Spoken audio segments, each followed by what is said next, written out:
Hello everyone, welcome to the What If Anime YouTube channel. Today, we're diving into an exciting new story that will take your imagination to the next level. Let's get started. Today, what if Naruto abandons his dream after fails the Genin exam and left Konoha with Hinata? Before part 1 started, do like, share and subscribe to the channel and comment down your favorite part. Your one like and one subscribe motivate me to upload more fanfic like these for you all. So without any waste of time, now let's start the fanfic.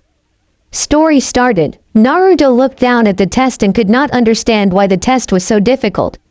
Why are they asking about how I should act towards a cage delegate when guarding the Hokage? That was never covered even when I was sleeping, I'm sure of it. Why did they want to know the economic impact of a war upon a village as opposed to general skirmishes? Why did they want the battle order for a pincer maneuver when you have inferior forces but superior terrain? These are not genuine questions. What is going on? Naruto thought to himself as he overviewed his test. Hinata looked over at a very frustrated Naruto. What is wrong with Naruto-kun? Hinata thought to herself as she looked at his test. Her eyes opened wide as she saw the questions on his paper. She looked quickly at her own, then towards several others. Every test in the room was exactly the same except for Naruto's.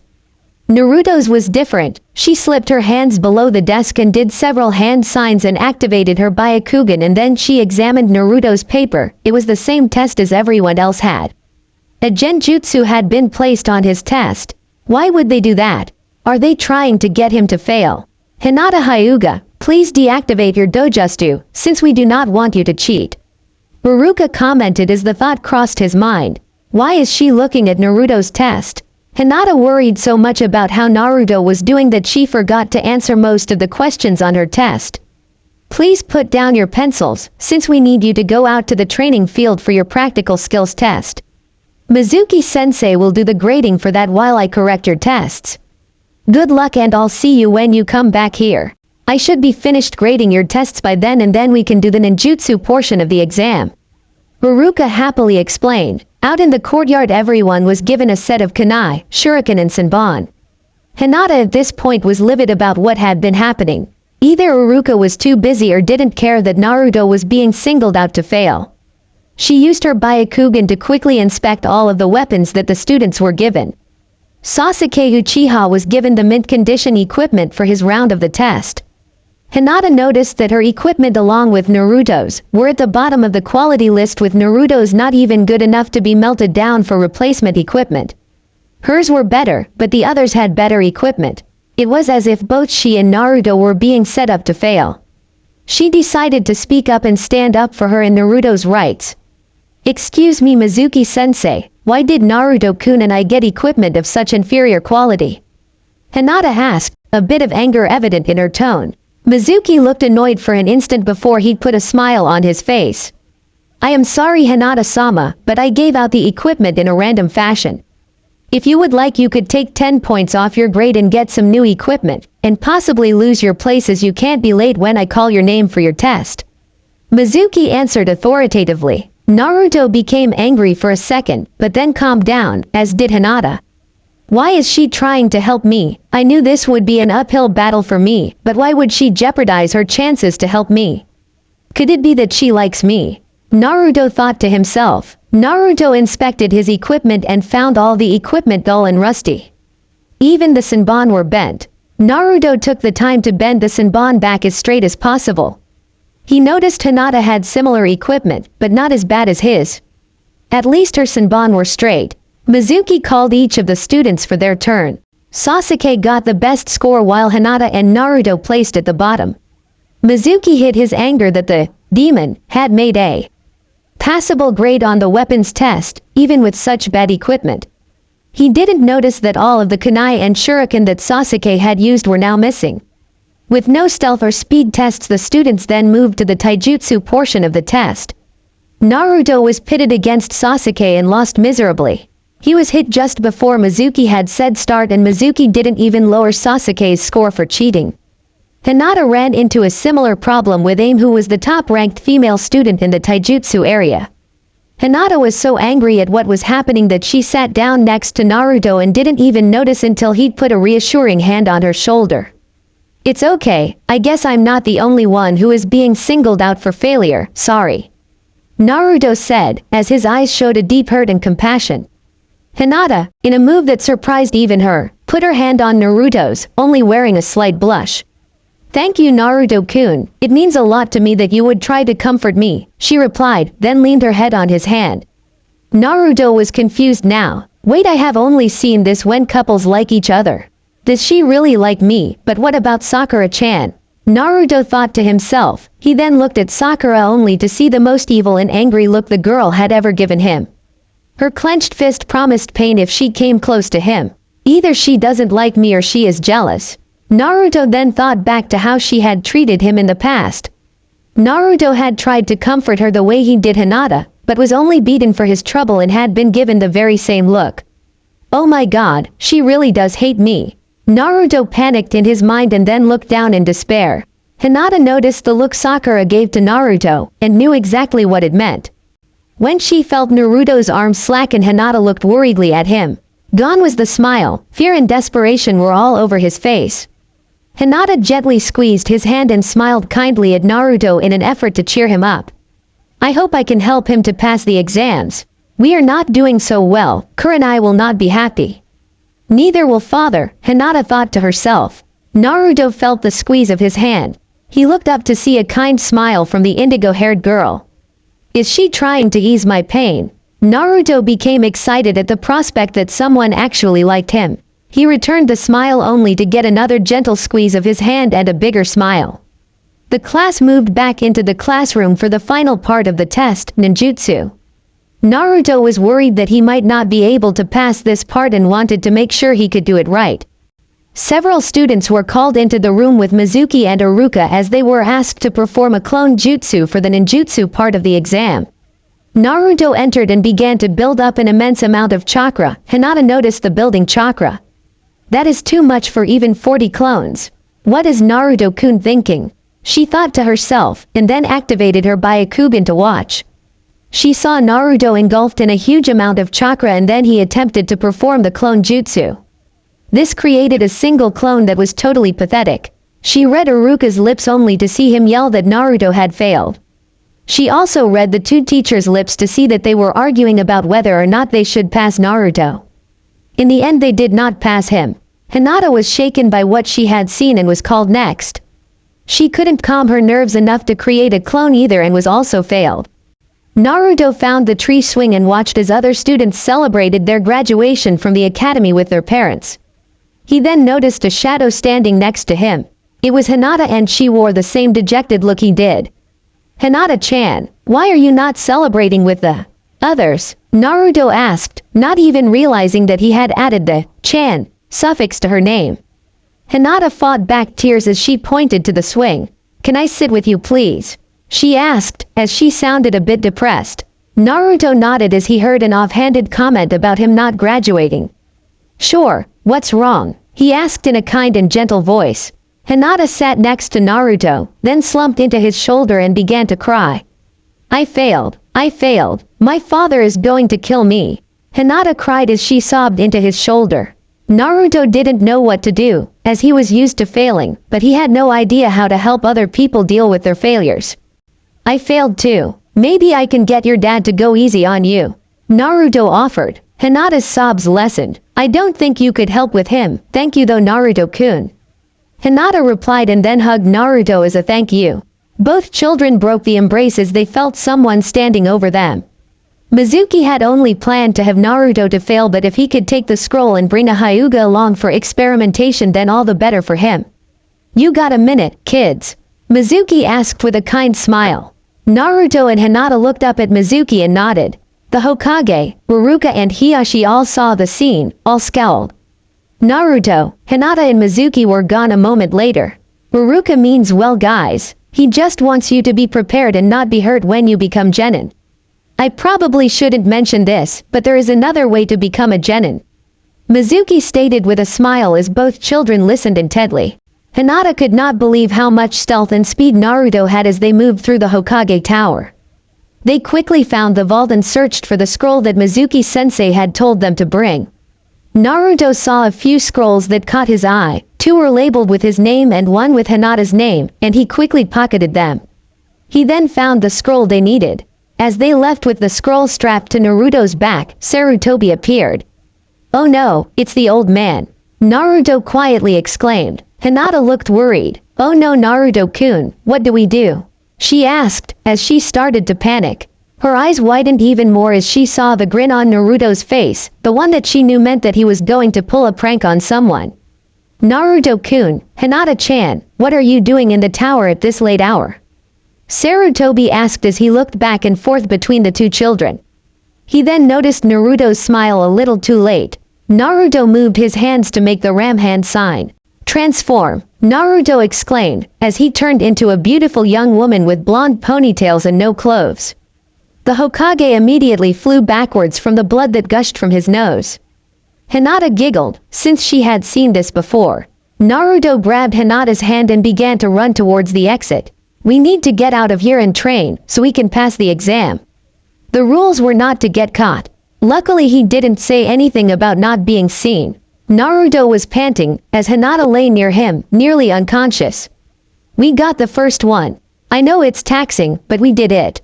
How about we try this one? Corpse spirit sealing method." "Nah, sounds creepy and we don't have a dead body to seal," he stated, and then moved to another jutsu in the scroll. Hinata sat up, looked at the explanation and paled. "Naruto-kun, that one requires you to die so you can take someone else with you into the belly of the Shinigami.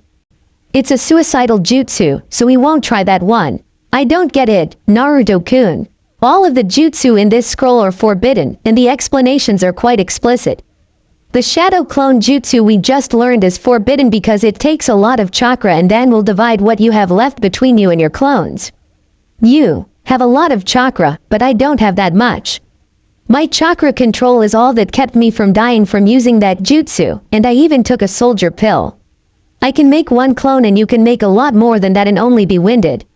If I were to use this jutsu I would not be able to fight at all, since I would have nearly exhausted my chakra supply. I see only 2 more we could learn safely. They're Eagle Eye and Shadow Clone Shuriken. Both have better requirements, but should not be used a lot. The drawbacks to the Eagle Eye jutsu are that you will have enhanced sight, but your close range vision is nearly gone. The Shadow Clone Shuriken jutsu will allow us to make one shuriken into many, but if used too often you will again exhaust your chakra supply." Hinata explained in a way Naruto could actually understand. "Are there any more benefits to the Shadow Clone jutsu other than creating lots of clones of myself and filling up an area with them? Lots of useless fighters would still equal close to almost nothing if I can't fight worth beans," Naruto stated in recognition of his own poor taijutsu skills. "Yes. Anything the clone learns is transferred back to the caster.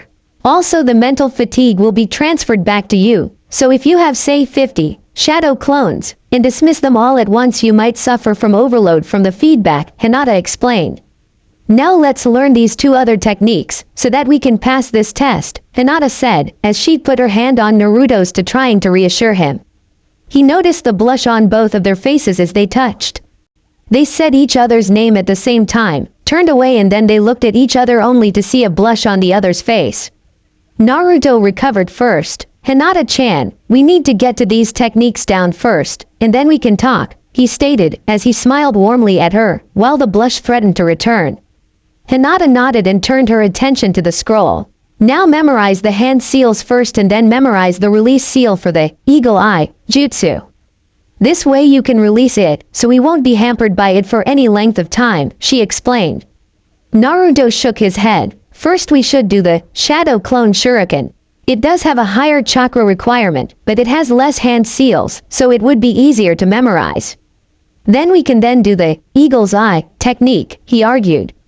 Hinata sighed, as she relented and positioned the scroll on both of their laps and they began to study the jutsu. 5 minutes later several of the trees were embedded with hundreds of shuriken and kunai. Naruto was so happy he kissed Hinata on the cheek. She turned cherry red and looked at Naruto in a daze. "Naruto-kun kissed me, he likes me like I like him," Hinata whispered happily in her dazed state. Naruto wore a confused look on his face. "Hinata-chan likes me. If Hinata-chan likes me, what about Sakura-chan?" She could be cuter than Sakura-chan, and her treatment towards me so far is much better than the beatings I keep getting when I am nice to Sakura. Man, I am so confused. What should I do? I like Hinata-chan, but Naruto was brought out of his thoughts when Hinata's hand touched his face with a worried look. You do like me, don't you, Naruto-kun? Hinata asked, her eye almost begged him to say yes.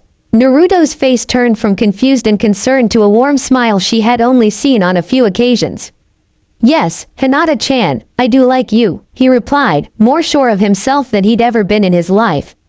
Hinata smiled, and as she felt a comforting warmth growing in her. He likes me. I must prove that we can be a good team. She thought to herself, Naruto-kun, we need to get this last jutsu down before Mizuki-sensei arrives. Hinata, exclaimed. Naruto nodded, as they both learned both the engagement and release hand signs. A few minutes later both were smiling and embraced in a hug, as they awaited both Iruka and Mizuki to arrive. They had seen Iruka and Mizuki with the eagle-eye jutsu. Iruka was a few minutes closer, but they were worried as Mizuki appeared to be decked out for war, not for a test.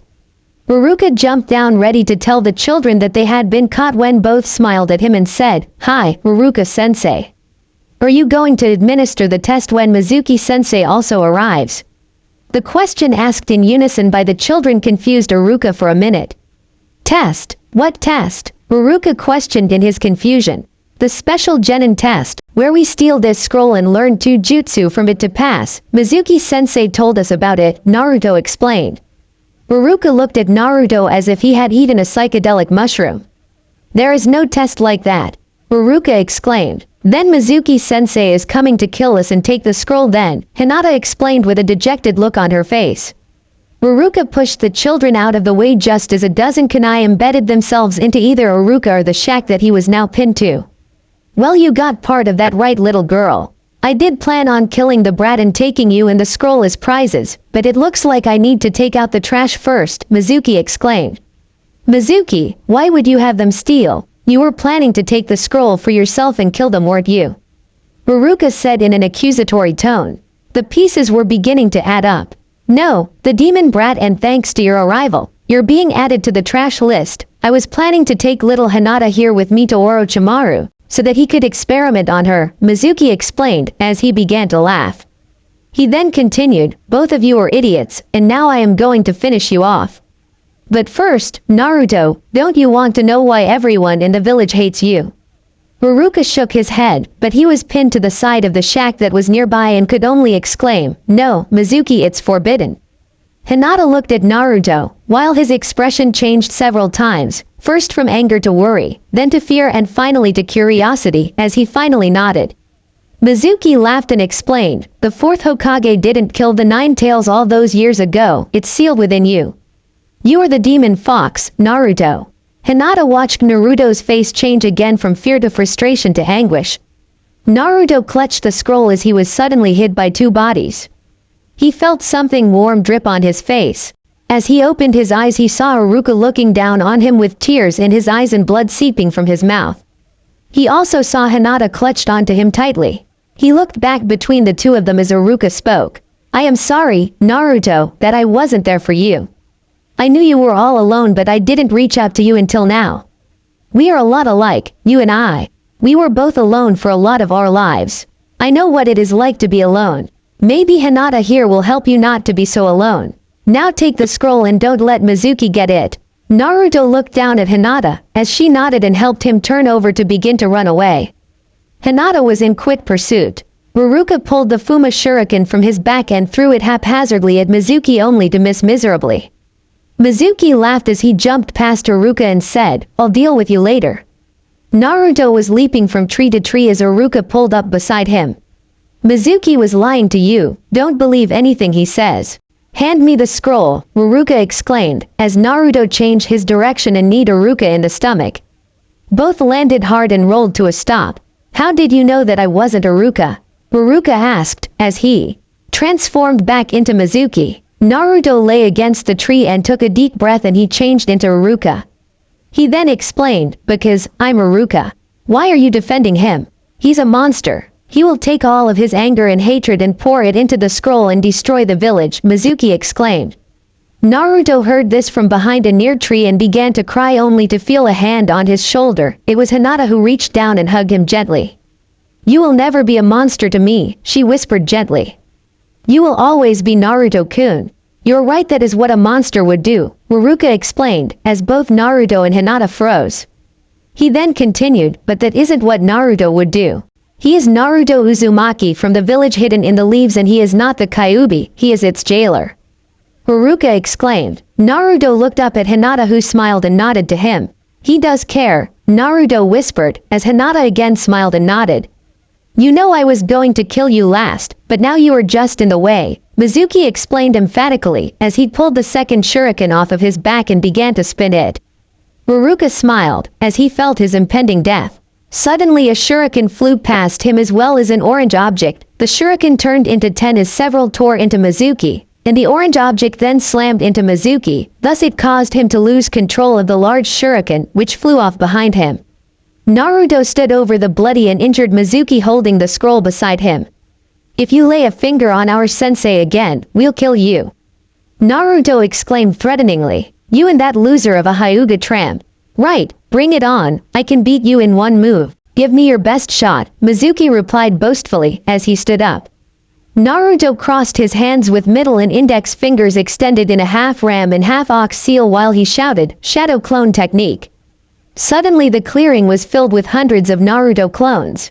"So are you going to fight me, or are you going to just stand there?" the Naruto clones asked, as Mizuki stood there, terrified by the sheer number of clones Naruto had created. "Okay, here we come," Naruto exclaimed, as he proceeded to beat Mizuki into a living pulp. Hinata stepped out next to Ruruka, panting.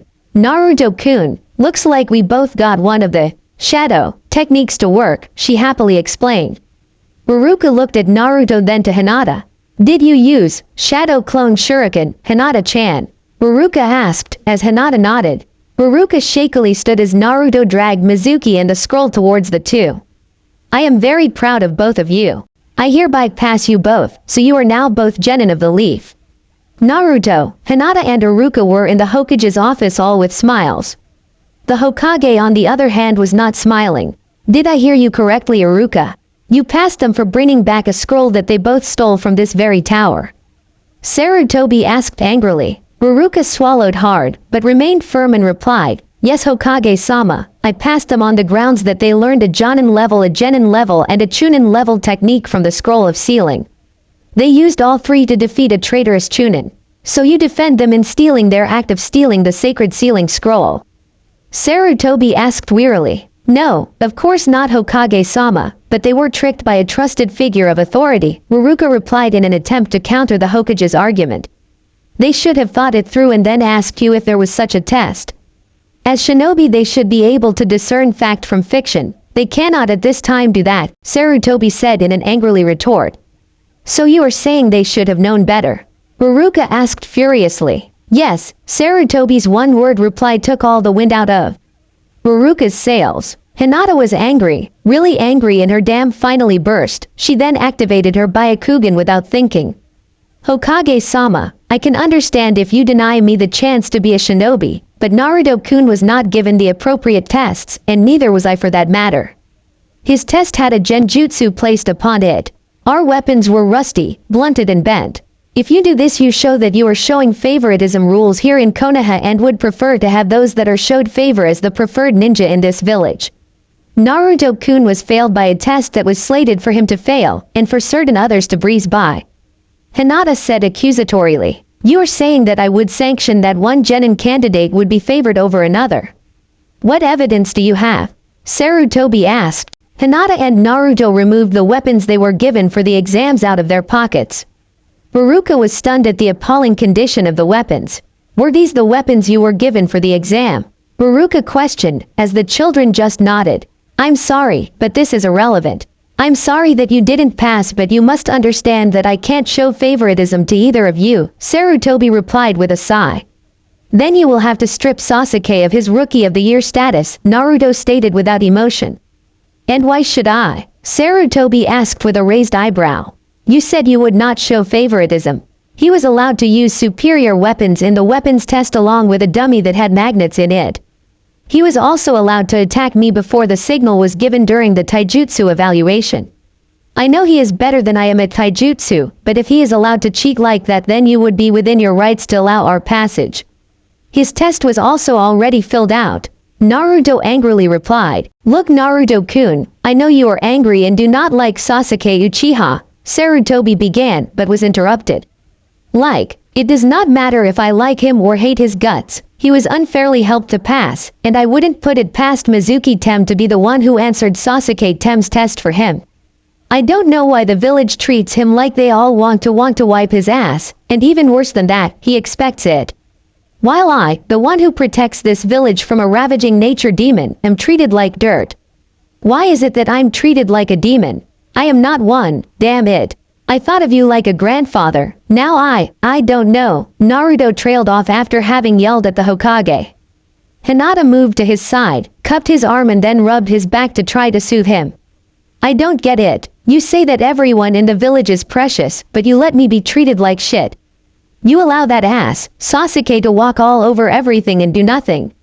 Silence. I have given you a lot of leeway, Naruto. The stunt with the monument the other day, all you got for it was a warning. Now I will allow you both to attend the academy for another year to try to take the exam again next year. Otherwise you are both now civilians, Sarutobi said, as he pressed his fingers onto the bridge of his nose. I was going to stop pranks when I passed the exams. I don't know, let me think about it, old man. I have a lot to think about, Naruto angrily replied, as his eyes showed his anger towards the man. I agree, Hokage-sama, Hinata said, as her voice seethed with venom when she said the word, Sama. This hurt the old Hokage, but he knew the rules set down by the second Hokage. In times of war you can pass all genin you need, in times of peace you must only pass those that can pass the tests put forth by the academy. Very well, I will await your decisions. Baruka, I will talk to you tomorrow about team assignments. Also let Kurenai in as you leave, since she needs to hear about this from me and the children. Yes, Hokage-sama. I'm sorry, kids. I tried, Baruka said weakly, apologized, as he left and a woman entered the room. Kurenai-sensei, Hinata whispered and lowered her head. This time Naruto rubbed her back to comfort Hinata. Ah, Kurenai-chan, come in, Sarutobi said to the woman, now appearing to be in a happier mood. We have a couple things to discuss regarding your charge, Hinata Hyuga, Sarutobi explained, as Kurenai nodded. Well, both of these students failed the genin exams. They also both know about Naruto's condition. Sarutobi's statement immediately put Kurenai on guard, as she eyed Naruto. Hinata grabbed Naruto's hand for support and squeezed. He then continued, you see, they broke into the tower, sneaked past several Anbu, took the scroll of sealing and sneaked past me.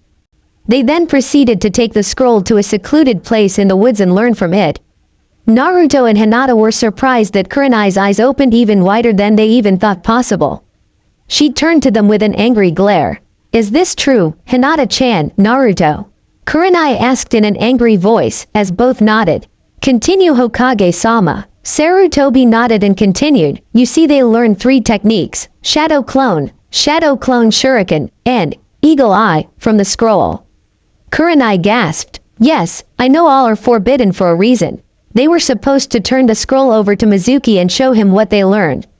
Kurenai eyed them questioningly. They apparently didn't have any common sense. The scroll was guarded for a reason and Chunin are usually not allowed to view it. So why would a Chunin want you to get the scroll and demonstrate that you can use forbidden jutsu?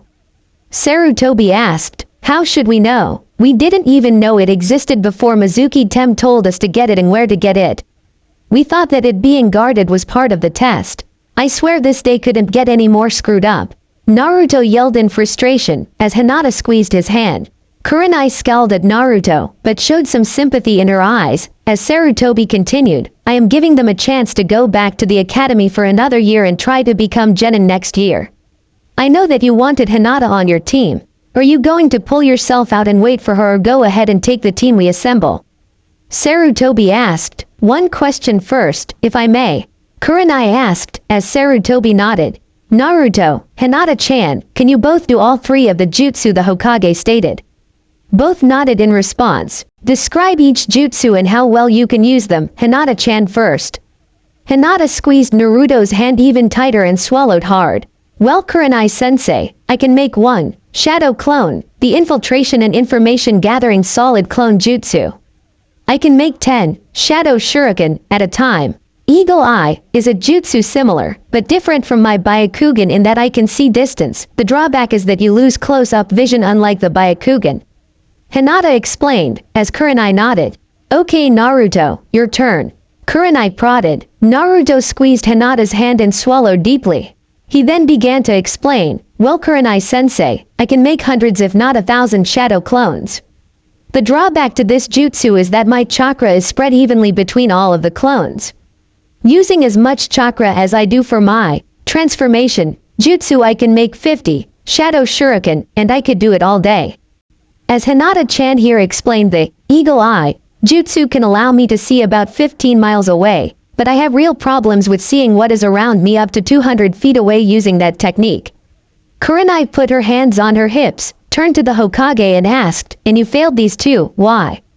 They failed the exam given by the academy, Sarutobi replied contritely. Yeah, after we had been sabotaged. Naruto angrily replied, while he again fished out the ruined weapons and threw them on the Hokage's desk. I was pulled out of class so often it is a wonder that I learned anything. With the use of my transformation jutsu I could go to the library and actually learn. The teachers gave everyone but me a book when I know damn well there were enough for me to take one home. The questions I got with genjutsu were of at least Chunin level, heck you might not even have been able to answer some of them, old man. Naruto stressed the old man part. Given that you should have been able to overcome it, Sarutobi replied in an argumentative tone. I am terrible with chakra control and genjutsu. So how could I break a strong genjutsu without disrupting the class and getting kicked out of the test? Subtlety is not always my strong suit, sure I can sneak around, but being subtle. Naruto questioned. He does have a point Hokage-sama. If they want to wait another year I will take them on as their Junin sensei, Kurenai said. Naruto and Hinata took heart from this revelation. Very well Kurenai, you may go. Naruto and Hinata, will you take my offer of another year at the academy? Sarutobi asked, as both looked at each other and nodded to the Hokage. Very well, I will make room for the two of you to attend again. Please go home and do not speak of the Kyuubi to anyone other than each other. Do I make myself clear? He asked. Both children nodded as they left. Naruto walked Hinata home, as it was very late, and offered to meet her the next day for lunch at Ichiraku ramen shop. Hinata agreed quickly and entered the Hyuga complex only to find her father and several elders waiting for her. Naruto walked home feeling depressed, but also happy in the fact that he could still become a shinobi and that there was actually a girl out there that liked him and accepted him for holding the Kyuubi. Naruto had made it to the block he lived on when he was surrounded by several Chunin. He was suddenly hit in the gut and across the face. Demon brat, you caused a lot of problems tonight. Now we need to teach you a lesson, but Chunin explained, as Naruto attempted to pick himself up off the ground only to be kicked in the gut. Oh, no, you don't get away that easily. One of the brutes exclaimed. Naruto was beaten for the next 20 minutes. He was left bleeding and broken, barely able to move, as he began to crawl to his apartment. Hinata's happiness was shattered by the sight of her father and the elders. Why are you returning so late, and also why did you fail to pass the Genin exams? Her father asked coldly. Hinata-sama, did you not pass the academy exams? One of the elders asked. Hinata's head drooped. No sir, I did not pass the exams, she replied sadly. She then looked up to see a tear fall from her father's eye.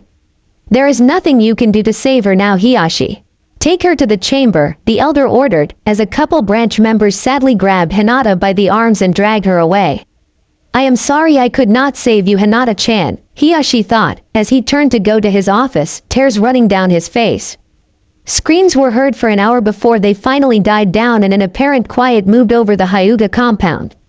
Naruto woke to find himself in the hospital. Sitting next to him was Iruka, and at the drape separation for another bed sat Kurenai. She and Iruka didn't look happy. Hi Iruka-sensei, Kurenai-sensei. Naruto called out. Both adults turned to the blonde with concerned looks on their faces. As if Mizuki wasn't bad enough, both of you are now in the hospital, Iruka mumbled loud enough for Naruto to hear, as he heard a groan from The other side of the drapes. Yes, the same night that they beat a traitor down, both are struck down by their own people, Kurenai stated angrily as she pulled the drapes back to reveal Hinata in the other bed with a green tattoo on her forehead and sleepy eyes. Naruto immediately attempted to jump out of bed only to be rewarded by a sharp pain from his side. He looked down to see his right arm in a cast and felt the wrapping around his ribs. Naruto groaned in pain as he reached towards Hinata with his left arm. She also reached out with her arm towards Naruto. Kurenai chuckled and walked over to Iruka and whispered in his ear. After a moment he nodded and they walked towards the beds. Iruka pushed Naruto's bed towards Hinata's bed, as Kurenai pushed Hinata's bed towards Naruto's. Both beds clanked as they butted up against each other. Naruto reached over and grabbed Hinata's hand as she scooted into Naruto's bed, both wincing in pain. "Now that's a cute couple if I've ever seen one," Kurenai commented. Iruka grabbed several scrolls that were on Naruto's nightstand and handed them to him. "These were with your things and we wanted to make sure you got them." "What happened, Naruto?" Iruka asked. "I had nearly gotten home when I was attacked by a bunch of chunin that complained that I had made their night difficult," Naruto responded, dejected and angry. Hinata gently squeezed Naruto as he winced at the pain but appreciated the attention. Confused, Naruto asked, "Why is Hinata-chan in the hospital?" Hinata began to sob into Naruto's chest. The Hyuga practice a sealing technique they use on the branch members of their family. It is so that their eyes and all that can be learned from them are destroyed when they die. Hinata was branded with this caged bird seal, and is now considered part of the branch family of the Hyuga. It is usually done when they are younger so the pain is not as intense. Hinata will not be able to speak for a day or so.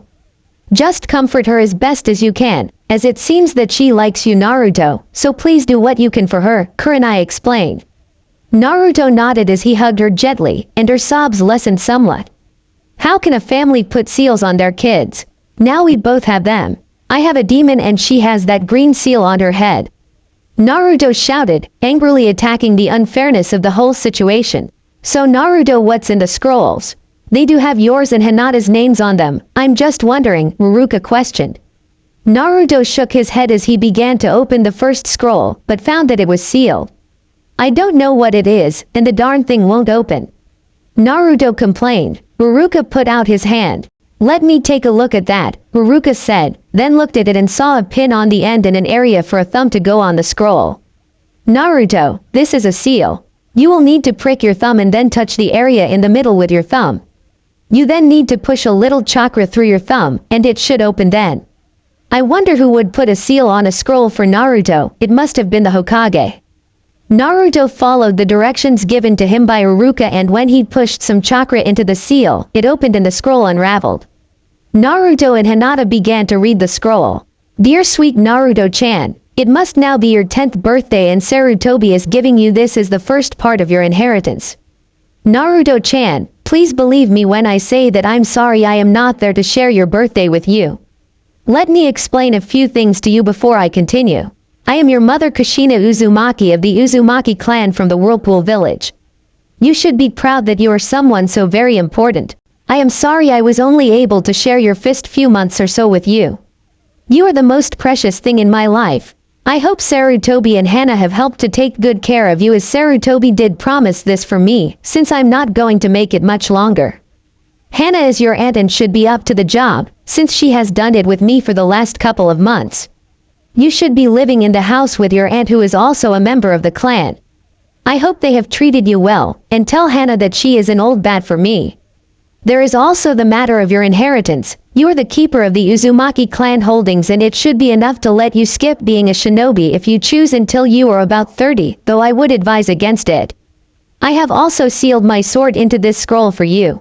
Please find someone to train you in the basics of how to use a sword, as you will receive the clan techniques in the scroll when you are 15 and limited training from Hana just before you graduate, if you go to the academy that is. I'm so sorry that you have the burden that you carry. If Sarutobi has not told you yet, he now has permission to inform you about it. I hope you understand that you were loved. I wish so much that I could be there. Happy birthday, darling. I will always be there with you in spirit, always. Your loving mother, Kushina Uzumaki. Naruto wept uncontrollably, as he was now 12, almost 13, and the third Hokage had not given his this scroll. Hinata shifted closer and wept with him. Ruruka took the scroll gently and read it. He handed to Kurenai as his anger rose. Kurenai read the scroll and then set it on the stand after rolling it up, as her eyes also showed her inner rage. Kurenai and Ruruka stayed with the children for the rest of the day and into the night. Naruto and Hinata were discharged 2 days later.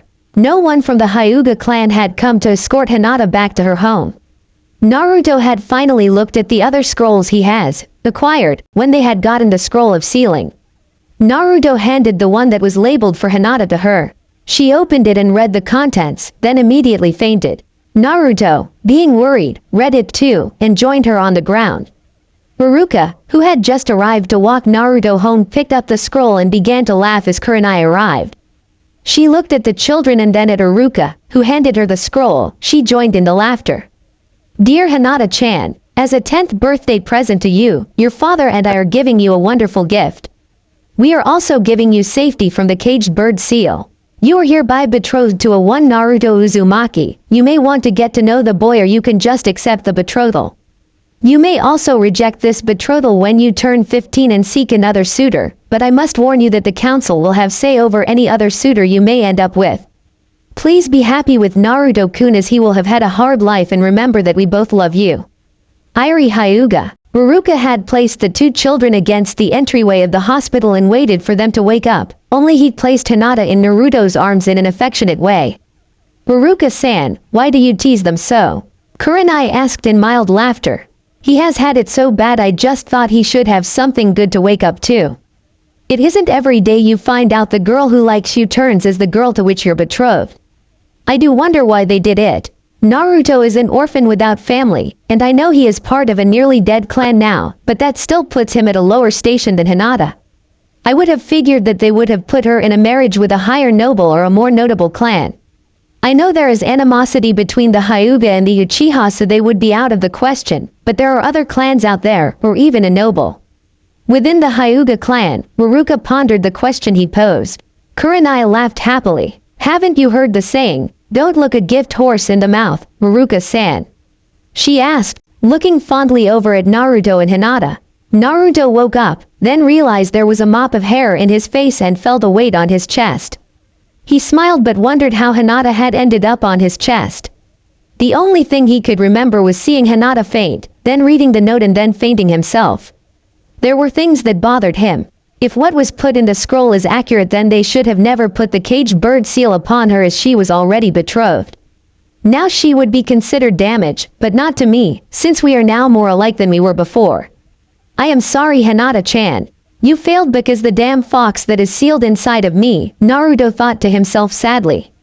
Naruto, what are you going to do with this information? Ruruka asked Naruto as Kurenai also wondered.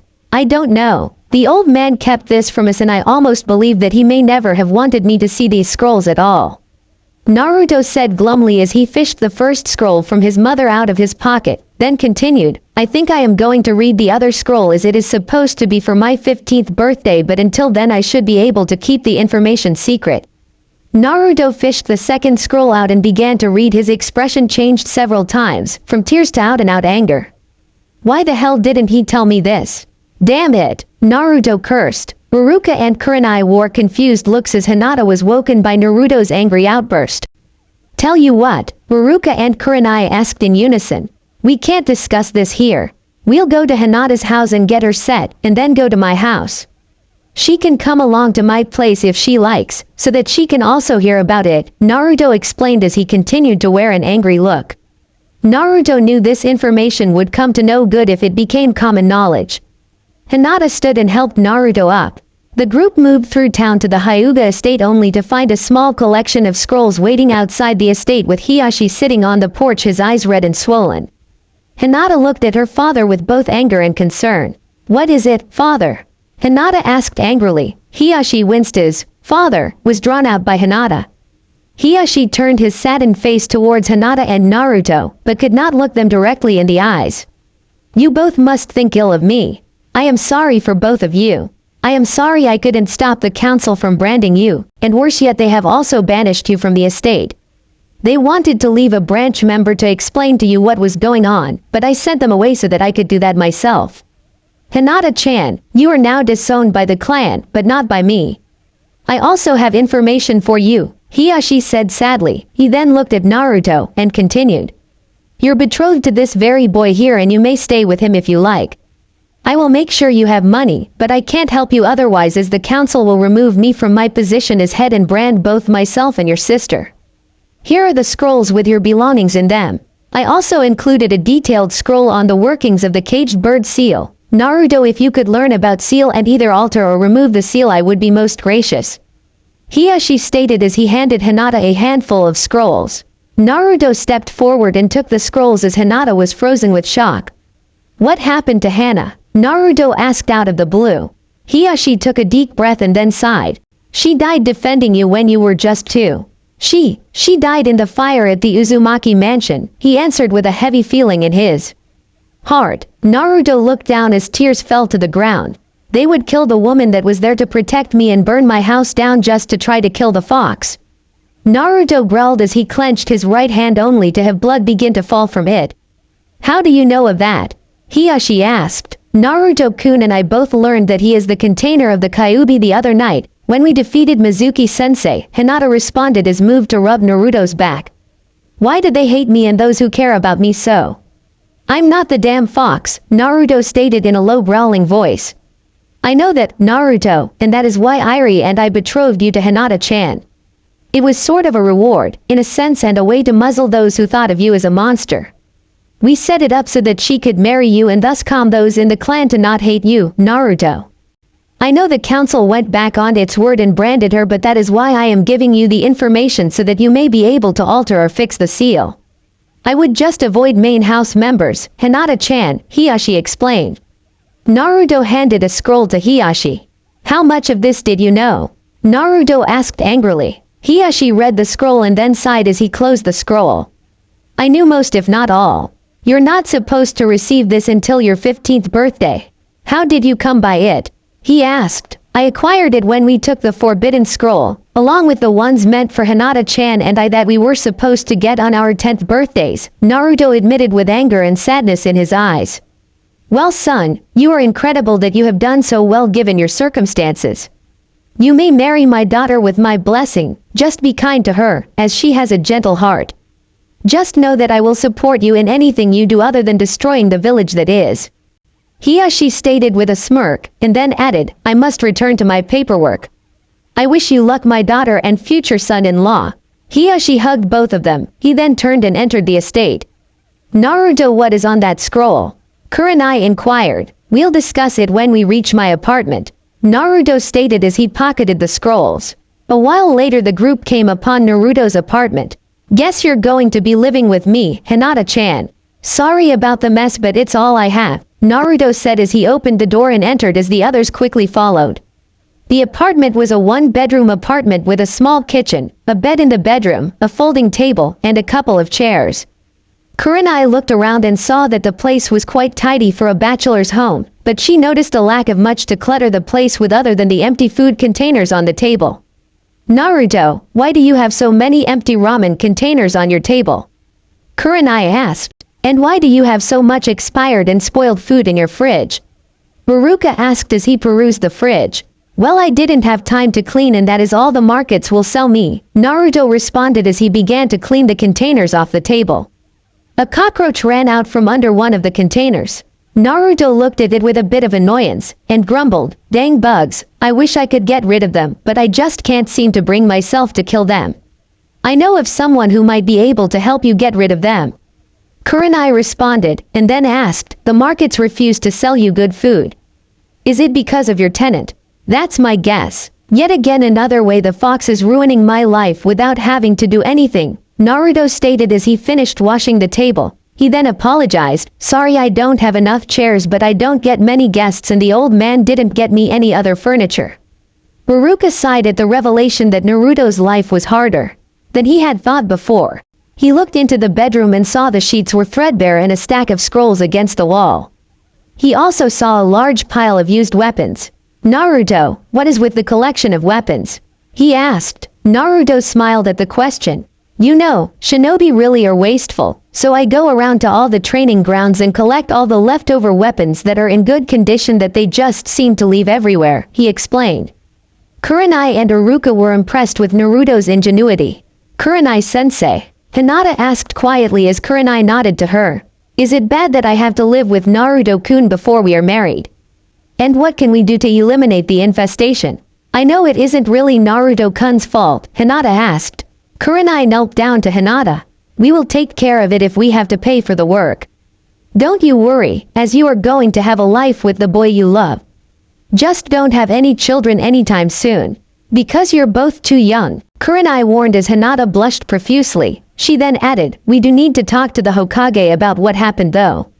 Naruto re-entered the room with Iruka and noticed Hinata red color. Is she alright? Is she sick? Naruto asked worriedly. Kurenai laughed as she stood up. No Naruto, she is embarrassed. If she is that color around you, more often than not, she's just blushing, it's a natural reaction. It is a sign of her liking you, and she is just too embarrassed to show you. Don't worry, it will lessen as she spends more time with you. It may never go away though, Kurenai admitted. Hinata nodded to the proclamation. I will tell you when I don't feel good Naruto-kun. It's just a little much for me to take in, that the boy I have liked for so long is going to be my husband and that I am going to be living with him, she explained. I know, I'm sort of blown away by all of this too. Oh, you will want to know what is in the second scroll. I am so pissed at the old man now. Naruto exclaimed, as he handed Hinata the scroll, which she read along with Iruka and Kurenai. Dear Naruto-kun, this is your mother again. Now that you are 15, there are few more things that I must tell you. First, you're a Jinchuriki, a human sacrifice, if they have not already explained it to you already. This means that a demon has been sealed within you. Don't worry, for you are not the demon, just the container of it. I'm so sorry about this.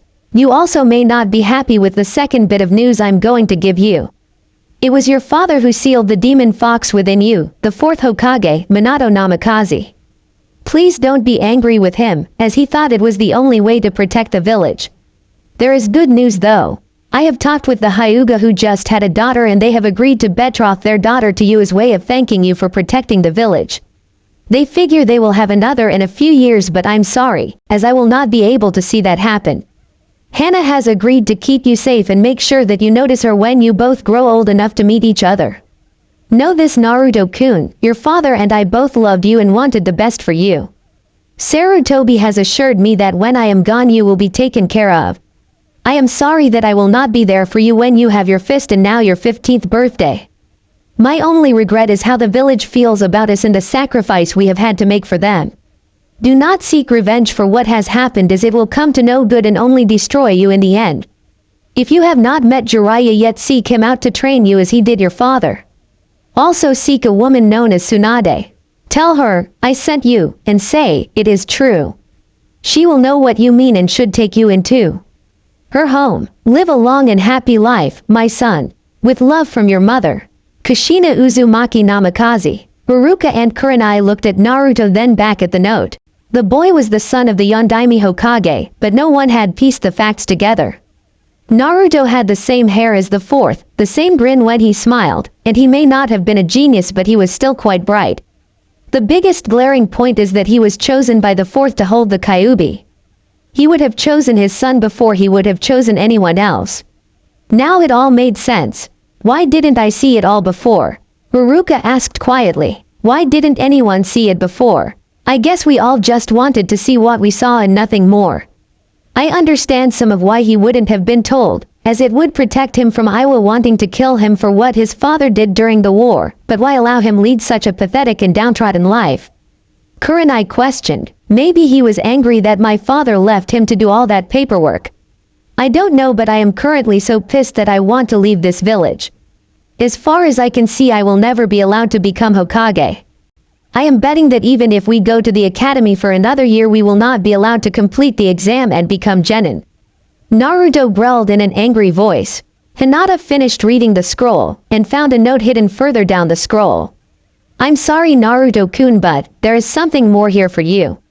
Hinata said, as she handed Naruto the note as he read it. Dear little Naruto-kun, It is with much sadness and grief that I have to tell you that your mother died from poisoning. The Hokage did not investigate it and I am very angry with him. I threatened to leave the village and take you with me. Also, the promised protection has yet to show up, as you have been attacked several times during your short life already by irate villagers. It was nothing serious other than bottles being thrown at you, but those could be dangerous. The Hokage did decree that you were to no longer be harmed, but I fear that the villagers will continue to attack you as you grow older. Here are the directions to our house if you are taken from it. I have also included a detailed floor plan for both your mother's and your father's houses. Be safe, my little Naruto-kun, as we are the last of our clan. Also, you will need some blood to open your father's lockers to get the scrolls and open the secret doors. I have given these scrolls to Sarutobi in the off chance that something might happen to them, so he should give you them at the appropriate time. Your aunt, Hana Uzumaki. Naruto broke down at that point and wept. His mother was murdered and his aunt died for him in a fire. Hinata enfolded him in a hug as he continued to cry into her shoulder. Baruka and Kurenai unsealed the directions to the two residences and left the room. Both returned about an hour later and presented several scrolls to Naruto, who now lay on the bed asleep on Hinata's lap, then left the two for a while so they could rest. Baruka and Kurenai returned about an hour later. Naruto slowly woke as Iruka gently shook him. We got all we could from your family's homes. There may be more, but the Hokage would have access to that, Iruka explained. Naruto huffed as he looked at the scrolls. Thank you for your help. I guess we will have to go see to the old man. What do you say, Hinata-chan? Naruto asked. Why are you asking me, Naruto-kun? Hinata asked, confused. Because, if you are going to be my wife, then you and I will have to make decisions together, right? Naruto proclaimed. Hinata chuckled and then blushed. Yes, Naruto-kun, we need to make them together. I say we need to talk to the Hokage about this. He has denied both you and I, that which we were entitled to receive almost 3 years ago, she said, as a determined look came over her eyes. Naruto sheepishly looked at Iruka and Kurenai. Would you guys come with us as witnesses? He asked. Iruka looked confused. Don't you trust the Hokage anymore, Naruto? He inquired. Naruto shook his head vigorously as he got off the bed. No, actually, I don't. He has come to see me once a month since I was 5. The orphanage kicked me out when I turned 4.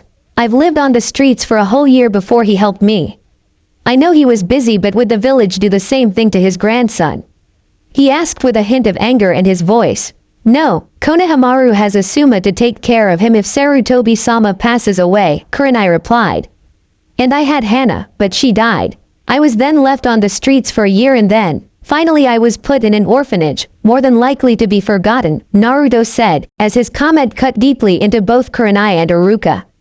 They were beginning to believe that Naruto's faith in the Hokage was beginning to break, if it had not already been broken.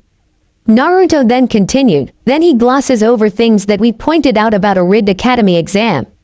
The precious Uchiha gets to coast by with cheating and having the instructors help him, while Hinata-chan and I are left to be taken away by the wind.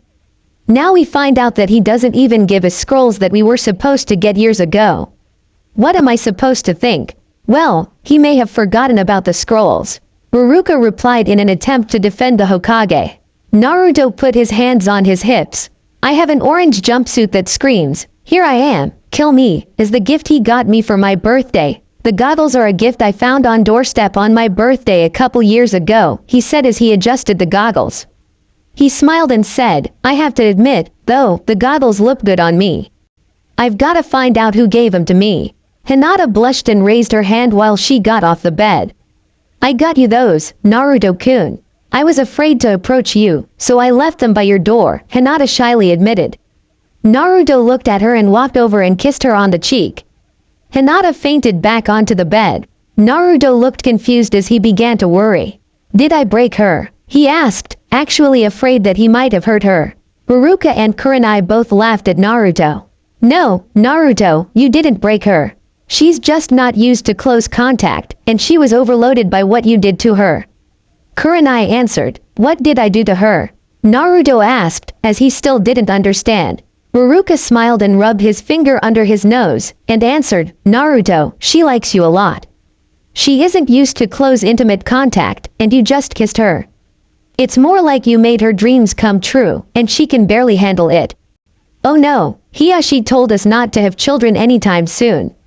Now I've done it. I'm too young to be a father. Naruto exclaimed in a panic. Ruruka grabbed Naruto by the shoulders and looked him in the eyes. That's not how babies are made, Naruto.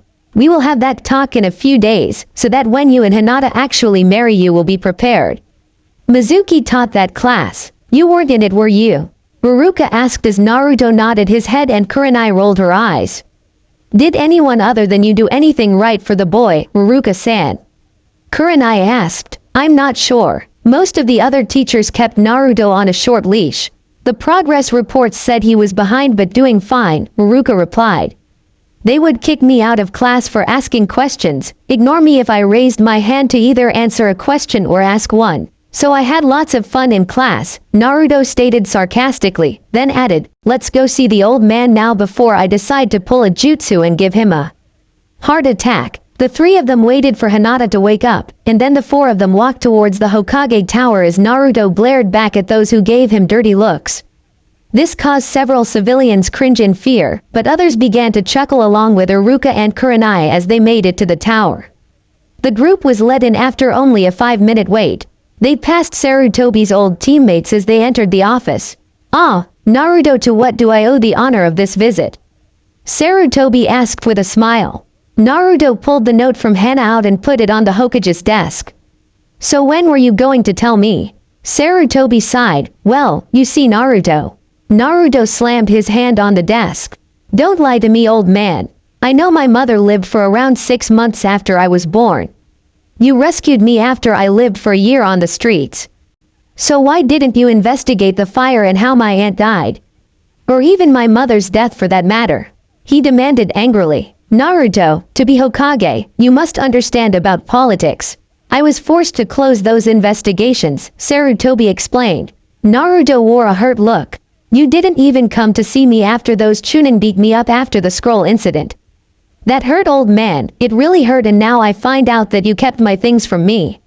What happened on my 10th birthday? He asked. Nothing much, let's see, other than the festival, oh, and then taking you out for ramen. Nothing really, Sarutobi answered. So you forgot about this? Naruto asked, as he pulled out the scroll he was supposed to receive on his 10th birthday, but hadn't. You were not supposed to get that, Sarutobi explained. Why? Is it because I have clan status? Or is it because I am the son of a Hokage? Or is it just because I am the Jinchuriki of the Kyuubi and the bastards on the council don't want me to receive my birthright? It was my mother's dying wish that I received this on my 10th birthday. So I'll ask you again, why? Naruto asked as he seethed from the anger that was welling up within him. Hinata noticed this and placed her hand upon Naruto's arm, calming him considerably. And were you ever going to allow me to find out that I was betrothed to Naruto-kun? Hinata asked with veiled contempt. You didn't only take the forbidden scroll of sealing, did you, Naruto? Sarutobi asked. Naruto shook his head. How can I trust anyone anymore? You lied to me, and you held out on me. I am sure now that my inheritance is nearly gone.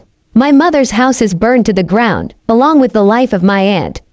So, yes, I did take more than just that scroll. How long were you going to keep telling me that my parents died in the Kyuubi attack? Naruto pleaded for an answer. You didn't seem ready to learn the truth, Sarutobi explained. The truth is that my mother lived through the attack, as did my aunt. They were both murdered and you didn't lift a finger to help them. In my book, that makes you an accomplice. Did you think that you were helping me by not allowing me to know I was loved? Naruto asked. You were loved, Sarutobi claimed. Well, not by you. You lied to me, covered up the murder of both my mother and aunt, denied me a place in the ranks of the shinobi, and kept the fact that I'm to be betrothed to Hinata-chan from both of us. Naruto shouted, and began to cry as his resolve broke. He next said in a hurt voice, you didn't even try to help me with the villagers. They always look at me with such hatred. Hinata pulled Naruto into a hug as she glared at the Hokage. As citizens we are free to come and go as we please, correct? She asked. Sarutobi sighed again. Not really, you are trained in no forbidden secrets of this village, making you prime targets for our enemies. If you were caught and revealed your secrets, you might put lives in danger, he explained. Hinata was not pleased. You deny us our birthright, and you allow Naruto-kun to be persecuted for something his own father did to him. To save the village, I might add. You hide the facts of 2 murders and think that your betrayal is nothing. To top it off, the academy tells us to trust those in authority. We do so and are punished for our loyalty. This village should have been leveled by the Kyuubi. Hinata exclaimed. Sarutobi rubbed the bridge of his nose. You are talking treason, Hinata-chan, he replied. No, I am talking justice. Naruto had no ability to stop what happened to him, and now you force him to be a prisoner in his own village, a village that hates him, save a few. Hinata scolded Sarutobi as she looked kindly at Iruka and Kurenai. How much of his inheritance is left? Sarutobi shook his head. This is going to be one big headache, he thought to himself, and then answered, not that much. So, this village has not only killed his relatives, scorned him, and beat him, but it has also stolen from him. Hinata accused. When you put it that way, Sarutobi attempted to explain only to be cut off by the angry Hyuga girl. My husband to be as distraught by what has happened in the last few days. You should be ashamed of yourself. How can you allow a village to take advantage of a hero like him? Hinata inquired. Well, part of the problem is that Naruto's inheritance was deducted from the pranks he'd pulled and all items that he stole, Sarutobi answered. Have you seen his apartment? He has old and expired food. He has few, if any, belongings. So what is it said that he has stolen? Hinata defended. The list actually is quite large. It covers everything from food to weapons, and even furniture, Sarutobi answered. He has 2 chairs, a table, a bed, a dresser, and some very old appliances. Where is he hiding these so-called stolen items? Hinata inquired. Sarutobi glared at Iruka and Kurenai, who both put their hands up in submission. Hinata, you are saying that there is a conspiracy to steal from Naruto? He asked. I say there is, and you are part of it. If not an active part, then you are an unwitting participant. Naruto-kun does not steal. He has acquired things that others throw away, and pulls pranks on those that anger him, but he has not stolen, Hinata defended. Naruto squeezed Hinata and whispered, thanks, into her ear. Naruto turned, embracing Hinata, and looked at the Hokage. I want what is mine. I didn't steal and I want to face my accusers. Hell, I don't even get to go into many stores. Most chase me out unless you are there with me. It has been more than a year since I got any new clothes. I love orange, but this jumpsuit is almost like a death sentence. Are you trying to kill me? He asked. Sarutobi winced, as Naruto had just implied that the Hokage might actually have wanted him dead. No, Naruto, I don't want you dead. As for your inheritance, I will look into it. Am I to assume that you want to leave the village? Sarutobi asked with a sad voice. For a little while, maybe. I need to clear my head and get to know Hinata-chan more, as we're supposed to eventually get married. I'm just disappointed that you didn't trust me enough to give me what my mother wanted me to have, Naruto stated with a tremble in his voice. The academy is out for a few months. You can both take that time to figure out what you want to do. I will fix your inheritance issues for you. Come back safe. I was forced to not allow you to pass the academy exams by a law passed by the Nindaime Hokage. If we were at war, I could have made an exception, but we are not at war, so I cannot pass you unless you accomplish something in the field. During your break, Sarutobi explained.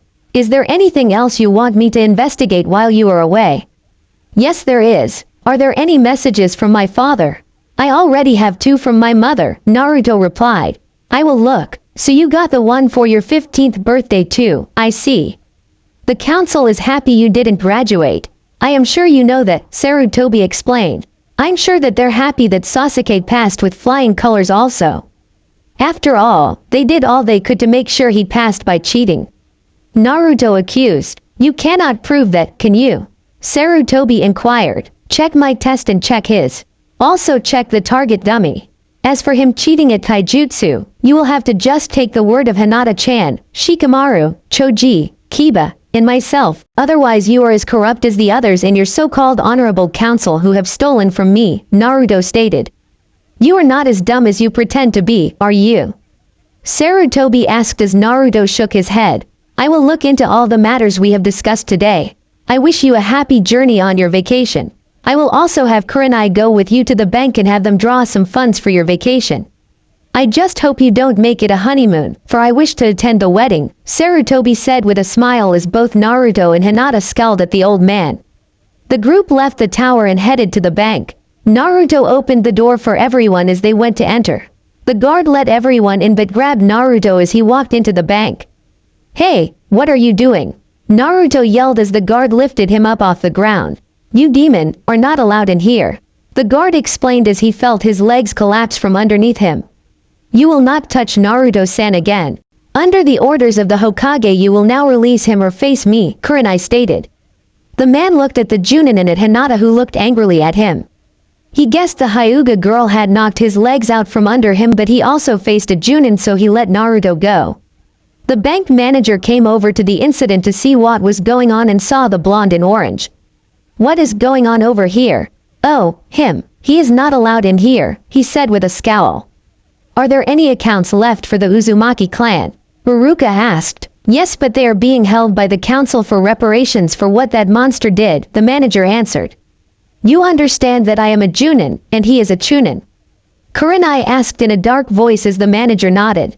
She then added, then you will help out and accommodate us, or I will inform the Hokage that this bank is holding funds that rightfully belong to this boy. He will not be pleased. He will go over your books and if we find just one shoe missing from his account, they will not find you, ever. There is no need to make threats, I am sure his account is in good order. Come to my office so that we do not scare off my other customers, the manager stammered. He led the group to a back office where he left them for about 10 minutes. He then returned with a large set of ledgers with a U on them. He brought them into his office. He opened them and paled immediately. Kurenai grinned at the man's discomfort. Is there anything wrong? Kurenai asked as she smiled politely from her chair. The man began to sweat profusely. Well, there do seem to be some errors and closed accounts. I will need some time to look into them, he replied nervously. Haruka looked angrily at the man and asked, how many Uzumaki accounts are there? The man swallowed hard. There were about 40, now there are only 2 left, a one Kushina and a Hana Uzumaki. All the other accounts were closed about 6 years ago. All at once, but I know that they all died before that. The last living Uzumaki, other than the boy there died about 8 years ago, a one Hana Uzumaki. And both accounts have had recent withdrawals. I will look into this. So the boy is claiming to be an Uzumaki. What evidence does he present that he is one? The manager asked. Naruto showed the scroll and that it was a blood scroll. This is a scroll left to me by my mother, Kushina Uzumaki, he explained. The man swallowed deeply. If your mother was Kushina then you are a well-to-do young man. How much would you like to take out today? He asked. Naruto smirked and looked at Hinata. He then asked, how much would it take to make it so that you and the guard lose your jobs? The man paled. Well, you see, I never hated you. The council just forbade us from dealing with you, he stammered out, obviously lying. Hinata smirked. You didn't answer his question, she stated. The man seemed to regain his composure for a minute. You are a branch member of the Hyuga and therefore are not involved in this, he said smugly. Naruto growled at the man. You will not treat my fiancé that way. She is Hinata Hyuga, former heiress to the Hyuga clan. If you wish to live past today, you will treat her with respect, Naruto threatened as his eyes became purple with slits for pupils. The man jumped and ran behind Haruka who just began to laugh. Don't let the demon get me. The manger cried out in fear. You lied. I just want to take some money out for a vacation and to treat Hinata-chan to a nice dinner. If you can't do that for me then I will go talk to the Hokage. Do I need to talk to him? Naruto inquired angrily. Kurenai stood and smiled evilly. No need Naruto-san, I think Haruka-san and I can take care of him, she said a little too happily. The man moved behind his desk and started to cry. No, please, I will fix it, I promise. Every shoe will be accounted for and all the clan holdings will be transferred into his new account. Please don't kill me. How much do you and your lovely fiancé think you will need for a nice vacation? The man pleaded as he cowered from behind his desk. Naruto, Hinata, Haruka and Kurenai all left the bank with a scroll and smirks. The bank manager was found several hours later, hanging from the ceiling by wires. Naruto and Hinata got a hotel room that evening, as they were tired, and Hinata didn't want to be near the apartment that night. Naruto sadly agreed with her and he asked Kurenai and Iruka to do something about the bugs in their apartment. Kurenai agreed, but also ordered Iruka to teach Naruto about the birds and the bees, or there would be consequences. Iruka reluctantly agreed to do it the next evening. Naruto and Hinata went shopping for some clothes, so that they could go and spend a few nights in the hotel before they left the village for several months. Iruka accompanied them to make sure that the merchants didn't either refuse service or overcharge the two. Naruto and Hinata agreed to sleep in the same bed, as they were to be married. Naruto quickly fell asleep and began to gently snore, and Hinata just watched him sleep, a smile crossing her lips as she lay down beside him and fell into blissful sleep herself. The next day was spent shopping for essential clothes, which caused Naruto to blush, as Kurenai walked Naruto and Hinata into the lingerie section of a clothing store. Naruto had yet to see Hinata in less than a light nightgown. While he was sure that Hinata was pretty underneath, he was surprised that she was so developed for a 12-year-old girl. Hinata had seemed to have broken out of her shell over the past few days, and while she still blushed profusely when close to Naruto, her stuttering and near-fainting spells no longer affected her. Naruto did wonder why she was blushing the night before, when he came out of the bathroom, and why she had her Byakugan active. Naruto also was dreading the talk he and Iruka were going to have after lunch. Naruto and Hinata entered the hotel room to find Iruka in the living room with a stack of books. Naruto swallowed hard as he saw how many books he had to cover. Iruka moved the books into the bedroom to give them some privacy, while Hinata and Kurenai moved to the small kitchen and prepared some food for dinner, as they figured this would take a while. After an hour, Hinata became worried, and she heard Naruto scream, "What?" And later Iruka yell, "Naruto, are you all right?" Kurenai put a hand on her shoulder to reassure her that it would be all right. Iruka left the bedroom an hour later with a sheepish grin on his face. "Well, that is done. He now knows what sex is. I have to say that he had a really naive idea of where babies came from and how they were made. I'm not sure how this information will affect him, but he should be okay in a day or so. My only warning is that he will either become a pervert, or he'll hurt them very badly, if he meets any," Iruka explained. Naruto spent the rest of the day locked in their bedroom after Iruka had explained the birds and the bees to him. Naruto was so embarrassed that he actually avoided contact with Hinata if he could. After one night sleeping in the same bed, he could no longer stand being there, as he was afraid of what might happen. Iruka and Kurenai finally came over, at the behest of Hinata, to try to fix any misunderstandings that Naruto had, and there were quite a few. Naruto was afraid of becoming a pervert and ruining himself, as many adult males had done. He was afraid that since he knew his sexy jutsu, he was actually a pervert. Kurenai laughed at this, as she thought he was the anti-pervert for exposing them and using their own weakness against them. Naruto and Hinata left the village a couple days later. Kurenai reported that the bank manager was now having a visit with Ibiki, and that the funds were mostly accounted for. There was still some investigation into how several of the accounts were closed all at once, but this was an ongoing investigation, with the Hokage pushing for an actual answer. This made Naruto a little happier, seeing as Sarutobi was actually doing something to help them instead of hinder them.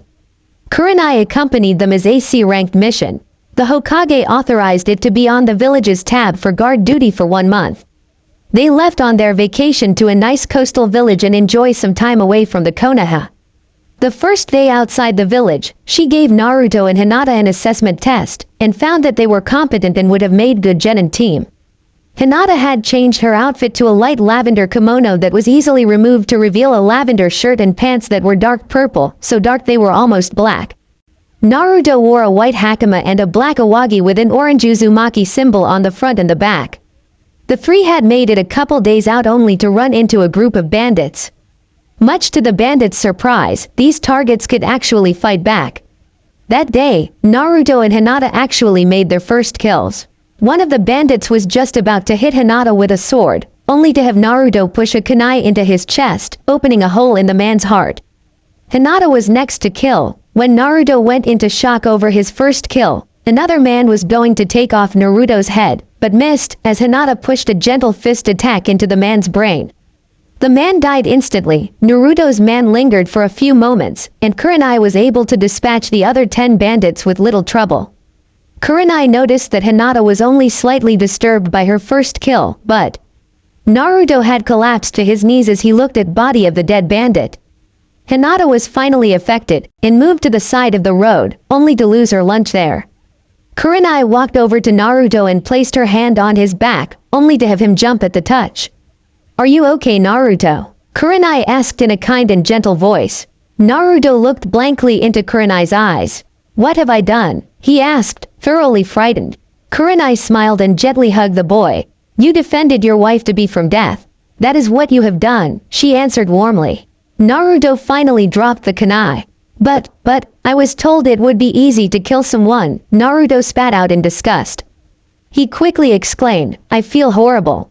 Her then bolted up and ran to the side of the road next to Hinata, only to join her in the regurgitating of their lunches.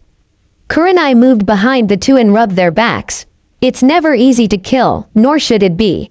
I would worry if it were, as you would have lost your humanity. I am proud of both of you. Take what you have learned, and remember this. Had you not killed them, they would have killed you. It will become easier, now that you have had your first kills, but if you ever lose the feeling that it's wrong to kill, please come see me, and we will discuss it.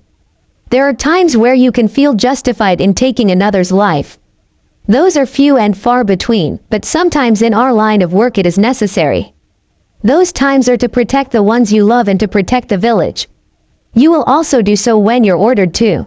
I'm not saying you shouldn't question about who you're supposed to kill, but you should do what is needed," Kurenai said, as she continued to minister to the two for about 10 minutes before she began to dispose of the bodies. She stripped the men of all valuables and checked her books to see if any had bounties on them. Those that had bounties were beheaded, and the bodies were put in a pile that she quickly burned. That evening, the three stayed at an inn. Kurenai and Hinata had invited Naruto into the hot springs. Naruto made sure that he kept his towel and blindfold on when he entered the area for the bath. Both Kurenai and Hinata giggled, as Naruto fell directly into the water because he misjudged the distance to the bath. Hinata fished Naruto out of the water. "Are you okay, Naruto-kun?" Hinata asked worriedly. Naruto nodded his head. "Is it safe to take off my blindfold?" he asked. Kurenai was impressed by his not taking off the blindfold until he was informed that all was clear. "Yes, Naruto, you may take it off. I would also like to ask you to show me this jutsu you were so famous for, the one that took out the Hokage," Kurenai politely asked. Naruto pulled off the blindfold, only to show worry in his eyes. "Are you sure? I don't mind using it on perverted guys, but to show it to you might get me killed," he explained worriedly. "I promise you that I will not kill you, Naruto. After all, I'm asking you to show me," Kurenai reassured him. Naruto made a ram seal and then called out his jutsu's name. "Sexy jutsu," Naruto said, as he was replaced by a well-endowed blonde woman of about 18 years old. "Are you going to kill me now?" Naruto asked in a voice that was definitely female. Kurenai shook her head as she inspected Naruto. "You did miss out on that class, didn't you?" she said with a sigh of disappointment. Naruto wore a confused look on his poor face. "What do you mean?" she asked. Kurenai chuckled at the boys' confusion. "You used magazines to make this, didn't you?" "Wait, is it real?" she asked as if in shock. Naruto looked at her like she was insane. "What do you mean, is it real?" "Of course it's real. See, feel." Naruto grabbed one of his breasts and pointed it towards Kurenai. Kurenai looked at him and gently touched the breast. "This is unusual, Naruto. You can do what few others can. Most transformations aren't real, they are just minor genjutsu. If you were given a close inspection of a female and a better understanding of female anatomy, you could pass yourself off as female and use that skill to infiltrate other places. As it is now, you are just a poor copy of a female with breasts. I understand why guys fall for it, though. You give them enough to look at that, their minds will fill in the rest, and then they become overexcited, thus the blood loss. You can release it now, unless your wife wants to fill you in on what you're missing and help you perfect it. I would also lose the whisker marks, as they would be a dead giveaway to your identity. Blonde is a nice touch, but can you do other hair colors in different ages?" Kurenai suggested, as Hinata blushed at the idea of revealing herself to Naruto, seeing as they were just getting to really know each other. "No thanks, Kurenai-sensei. I won't press Hinata-chan to do anything she isn't ready to do. Naruto responded with a kind smile towards Hinata. Naruto had yet to release the transformation. You also know we still haven't had the talk yet, Kurenai said in an authoritative tone. Naruto nodded his head in defeat. When do we start? First we need to discuss human anatomy. You know the basics, as you have shown with your unique transformation, Kurenai explained. The next hour made both the children blush profusely. Naruto, after the talk with Iruka, now understood what was going on and truly could say he did not like Sakura in that way. Kurenai explained both the mechanics and the concepts of what involved in both procreation and birthing. Even with all that he and Iruka talked about, this talk was more in-depth than his discussion before. Naruto seemed an able student, and agreed that he would never take advantage of a woman. Kurenai also discussed the mechanics on the male side, as she knew some of it, but not all, and advised Naruto to seek out Iruka when he returned so that he could get the more personal questions answered. Naruto finally released his transformation. Do I need put my blindfold back on? Naruto asked. Kurenai smirked, and then got a devious grin. Naruto, look at me closely, she said. Kurenai stood and opened her towel as Naruto looked directly at her. His eyes traveled down to her chest, and then hovered there for a second, then traveled down to her crotch. He then pointed at her crotch. You explained it, but I never thought. Oh no, Naruto said, then turned red and immediately turned around. Hinata turned red, but appeared quite angry. I'm sorry, Kurenai-sensei. I didn't mean to be a pervert, Naruto apologized. Naruto-kun, you have nothing to apologize for, Kurenai-sensei, on the other hand, does. She is corrupting my future husband, Hinata said, huffing at Kurenai. Kurenai covered herself back up. I'm sorry, I must be hanging out with Anko too much. Please accept my apology. I didn't mean to insult either of you, Kurenai said, asking for forgiveness. Hinata grabbed a towel from the side of the bath and held it up to Naruto's nose. Are you okay, Naruto-kun? She asked worriedly as she scowled at Kurenai. Kurenai put a hand on Naruto's back, and he flinched at her touch. That was your first view of a real naked woman, wasn't it? Kurenai asked, as Naruto nodded. Kurenai continued, I won't do it again, but I wanted to make sure you knew what you missed in your transformation. Now use this knowledge and use the jutsu properly. This way we can fit you for some female clothes and use this as a good disguise. If you can pass yourself off as a girl your own age, then you can hide better. Naruto nodded and made a ram seal and called out, Sexy Jutsu. Naruto turned into a female version of himself around the age of 13. Hinata and Kurenai examined Naruto, then looked at each other and nodded. Much better, Naruto, your powers of observation are very good. You appear to have also used what you learned from our lesson and applied it to your change. Tomorrow, we will have you fitted for a female outfit, Kurenai commented as Naruto frowned. Kurenai, seeing Naruto's frown, explained, it will help in keeping you both safe. If you figure out how to act like a girl, you will also be able to hide in a crowd. The Hokage told me that you could come under attack from shinobi from Iwa because of your father. He wants you to make sure that, in his words, that damn annoying jutsu does something beneficial for you. Naruto nodded. What do I need to learn other than figuring out how to use the bathroom? He asked. Hinata giggled, as she looked Naruto over with a weird look in her eyes. Naruto-kun, I will work with you on that one later tonight, and no, Kurenai-sensei, we will not do anything, as we aren't married yet, Hinata explained as she blushed. Naruto returned to his normal self and left with the females, not sure what he was in for the rest of the evening. Naruto found that Hinata made the explanation he wanted easier than he thought, as she had an anatomy book. He was able to figure out his problem, and the book explained the female anatomy enough for him to be able to fool Hinata that he was an actual girl. Naruto went to bed in boxers and a shirt while Hinata slept next to him in a nice nightgown. The pair woke up more rested than they had ever been before. Kurenai asked how his transformation went at breakfast, and he explained that Hinata had a book with pictures that had helped. Kurenai asked to see the book, and laughed. They later headed into the garment district, much to Naruto's chagrin. According to the Kurenai and Hinata, Naruto made a very cute girl. They found several kimonos, a shinobi outfit and even a bikini that would fit him in his female form.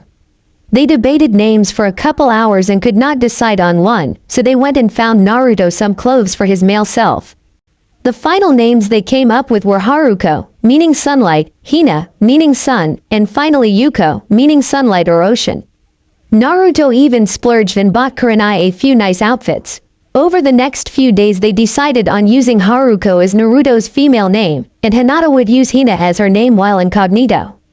She would also use a genjutsu to hide her eyes and seal mark.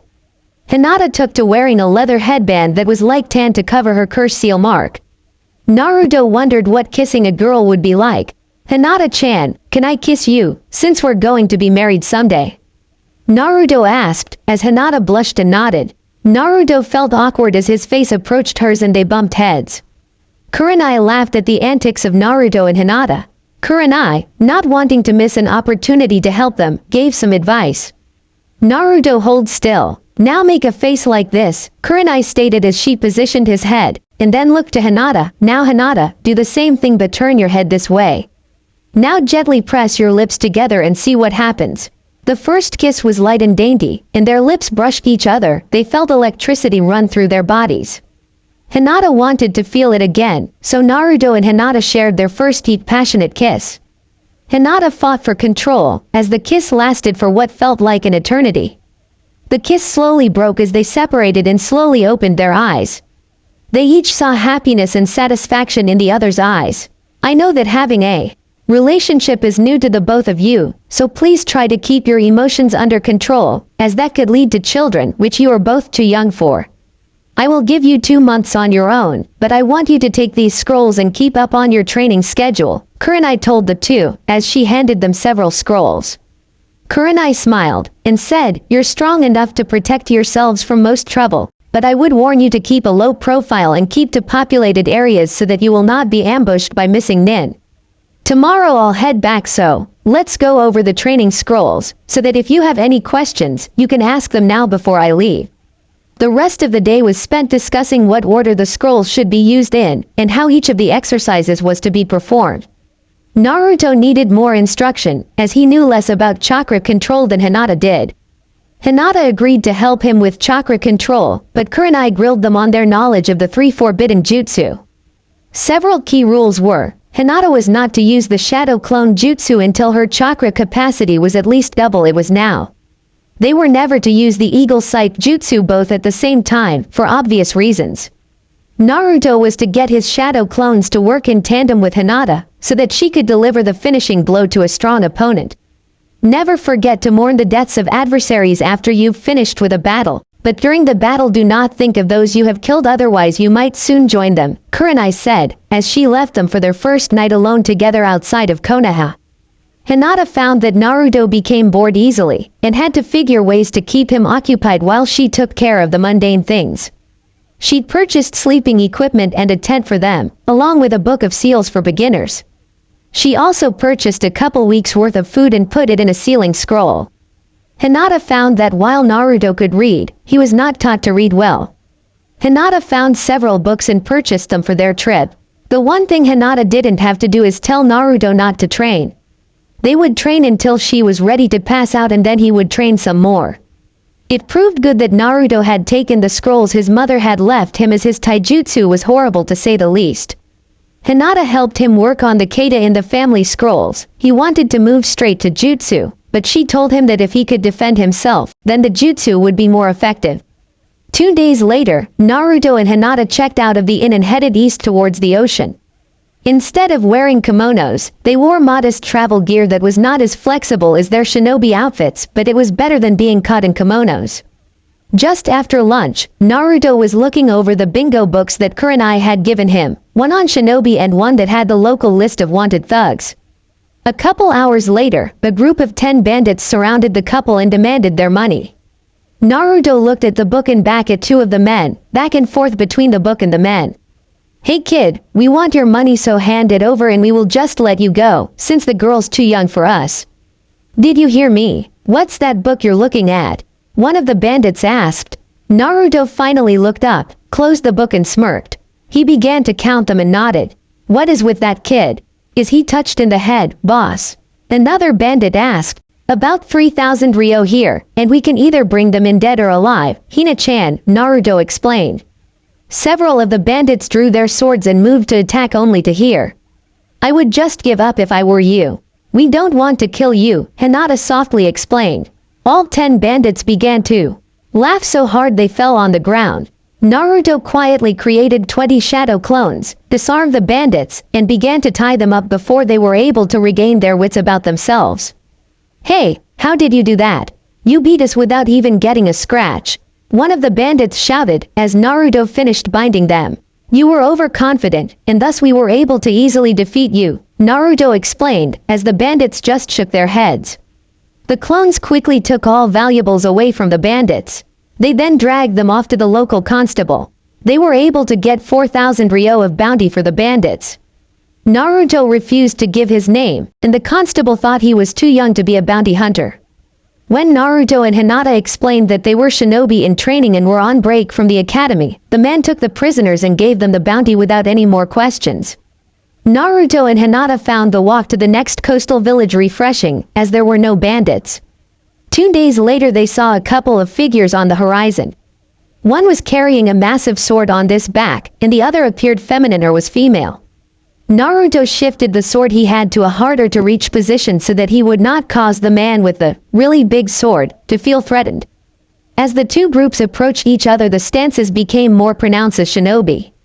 Both pairs stopped about 20 feet from each other to size each other up. Naruto decided that being quiet was better than trying to annoy a man who wore a mist headband. He was tall with short cropped black hair. He wore white camouflage pants and a gray shirt. The man looked at both of the children and saw the sword.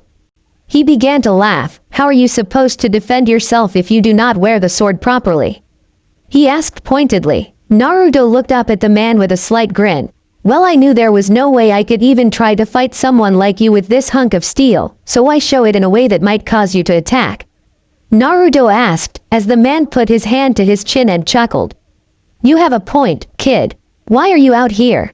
I can tell you have shinobi training by your stances, though they're weak. Hiku, here, could teach you both a thing or two about skills. I'm Zabuza Momochi," Zabuza began to explain, as Naruto flipped through his book. "Demon of the Bloody Mist, items of interest are that he is a master of the silent killing technique, one of the 7 swordsmen of the Hidden Mist, and had made a failed assassination attempt on the Mizukage," Naruto rattled off from his bingo book Kurenai had given them. "No offense, Zabuza-sama, but we are on vacation and want no problems with you," Naruto pleaded. "I like you, kid. You have some guts for what, a genin at best. You are brave to read off my description from a bingo book and not either piss yourself or run away," Zabuza commented with mirth in his voice. Naruto sighed. "First, I would have to protect Hinata-chan here, even if it cost me my life, and second, running would only get us killed quicker," Naruto stated bluntly, as Haku and Hinata both giggled at Naruto's chivalry. "True, so are you genin on break or what? You seem too young for anything else unless you're protégés," Zabuza stated, as he looked at them. "We failed out of the academy, so we are not even genin. We're currently just skilled civilians until next time the academy starts," Naruto admitted to the missing nin. Zabuza looked at the kid awestruck at how easily the boy gave up information. "Look, kid, you talk too much. I like you, so here's some advice. Ask more questions than you answer. A shinobi learns as much as he can about those he meets. You gave me enough information that you know about being a ninja, but do not know enough to be one. Do you even think you can take a life? Do you know that it is required for shinobi to end lives?" he asked. Naruto nodded his head, as he knew that was a fact of being a shinobi. "Zabuza-sama let us take them with us so that you can show them how to be shinobi, like you did for me," Haku stated with a blush. Hinata spoke up finally. "You're a girl." Haku shook her head quickly. "No, I'm a boy," she whispered. Hinata shook her head. Yes, I'm a boy," Haku exclaimed emphatically. Naruto sniffed the air and smirked. "Nope, definitely a girl. Like perfume scent." Naruto and Hinata froze. Hinata fell to a knee as they felt waves of killing intent, not from Haku but from Zabuza. Naruto was still able to stand and actually look Zabuza in the eyes. Zabuza intensified the killing intent until Hinata began to breathe hard and Naruto's knees began to shake. Then, as suddenly as it started, it was gone. "I'm impressed, Gaki, you're still awake after that. I will teach you to use a sword," boy, and Haku-chan, Zabuza said, then saw Haku glaring at him, and asked, what? They both figured it out. The boy has good senses and the girl has good observation skills. So you two have a choices, either come with us or we kill you now. I promise I will drop you off in your village after you learn what it truly means to be a shinobi. So will you become my tools? Naruto put a smile on his face and scratched the back of his head. Hinata bowed and spoke for both of them. We will do as you say, Zabuza-sensei, she answered meekly. I like her too, kid. You keep both the girls alive, and I might let you marry them both. Zabuza exclaimed, as Haku and Hinata both blushed. Naruto opened his mouth but shut it quickly, as he thought it better not to tell the man too much so that he couldn't use it against him later. If that is your wish, Zabuza-sensei, Naruto said, as he dropped his head in resignation, hoping that Hinata wouldn't kill him if he had to fulfill that particular promise. Zabuza nodded, as he stepped forward and pulled Naruto's sword out of its scabbard. What the hell is this? A pig poker, it has nicks and a dull blade. Did you hope to kill someone by bludgeoning them to death? Zabuza asked, as he grabbed the sword and bent it, then said, see what it did to me, not even a scratch. Where did you get this piece of junk from?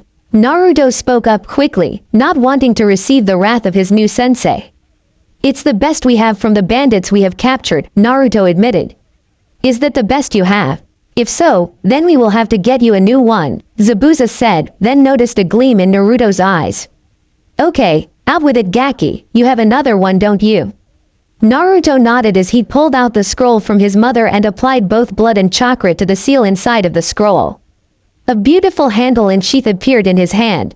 The handle and sheath were red with several decorative swirl patterns on it, along it with a fox with 9 tails wrapped around the sheath. The sword sheath ended at the hilt of the sword as if you were pulling the sword out of the fox's mouth. Everyone's mouth dropped at the beautiful red lacquer finish of the sheath and the golden fox in swirls. The handle was wrapped in black cloth and had a golden hilt with 9 of what could only be described as tails coming from the hilt to make a swirl. Naruto slowly drew the sword and looked at the blade. It looked nearly new, blue steel. All Naruto could do was whistle. Zabuza smirked below the bandages on his face. That is an exquisite sword, kid. That is to be used for real fighting and not for learning. We will get you one for learning and you can use that one for actual combat, but first take this, Zabuza said, as he threw Naruto what looked like a large stick. Naruto quickly sheathed the sword and put his hand up and caught the stick. He looked more closely at the stick to see that it looked like a wooden sword with seals on it. Naruto looked quizzically at Zabuza. What is with the stick? He asked. Zabuza chuckled. It's a training sword, so that you don't cut yourself, he asked. Naruto scowled at the sword but put it in his belt.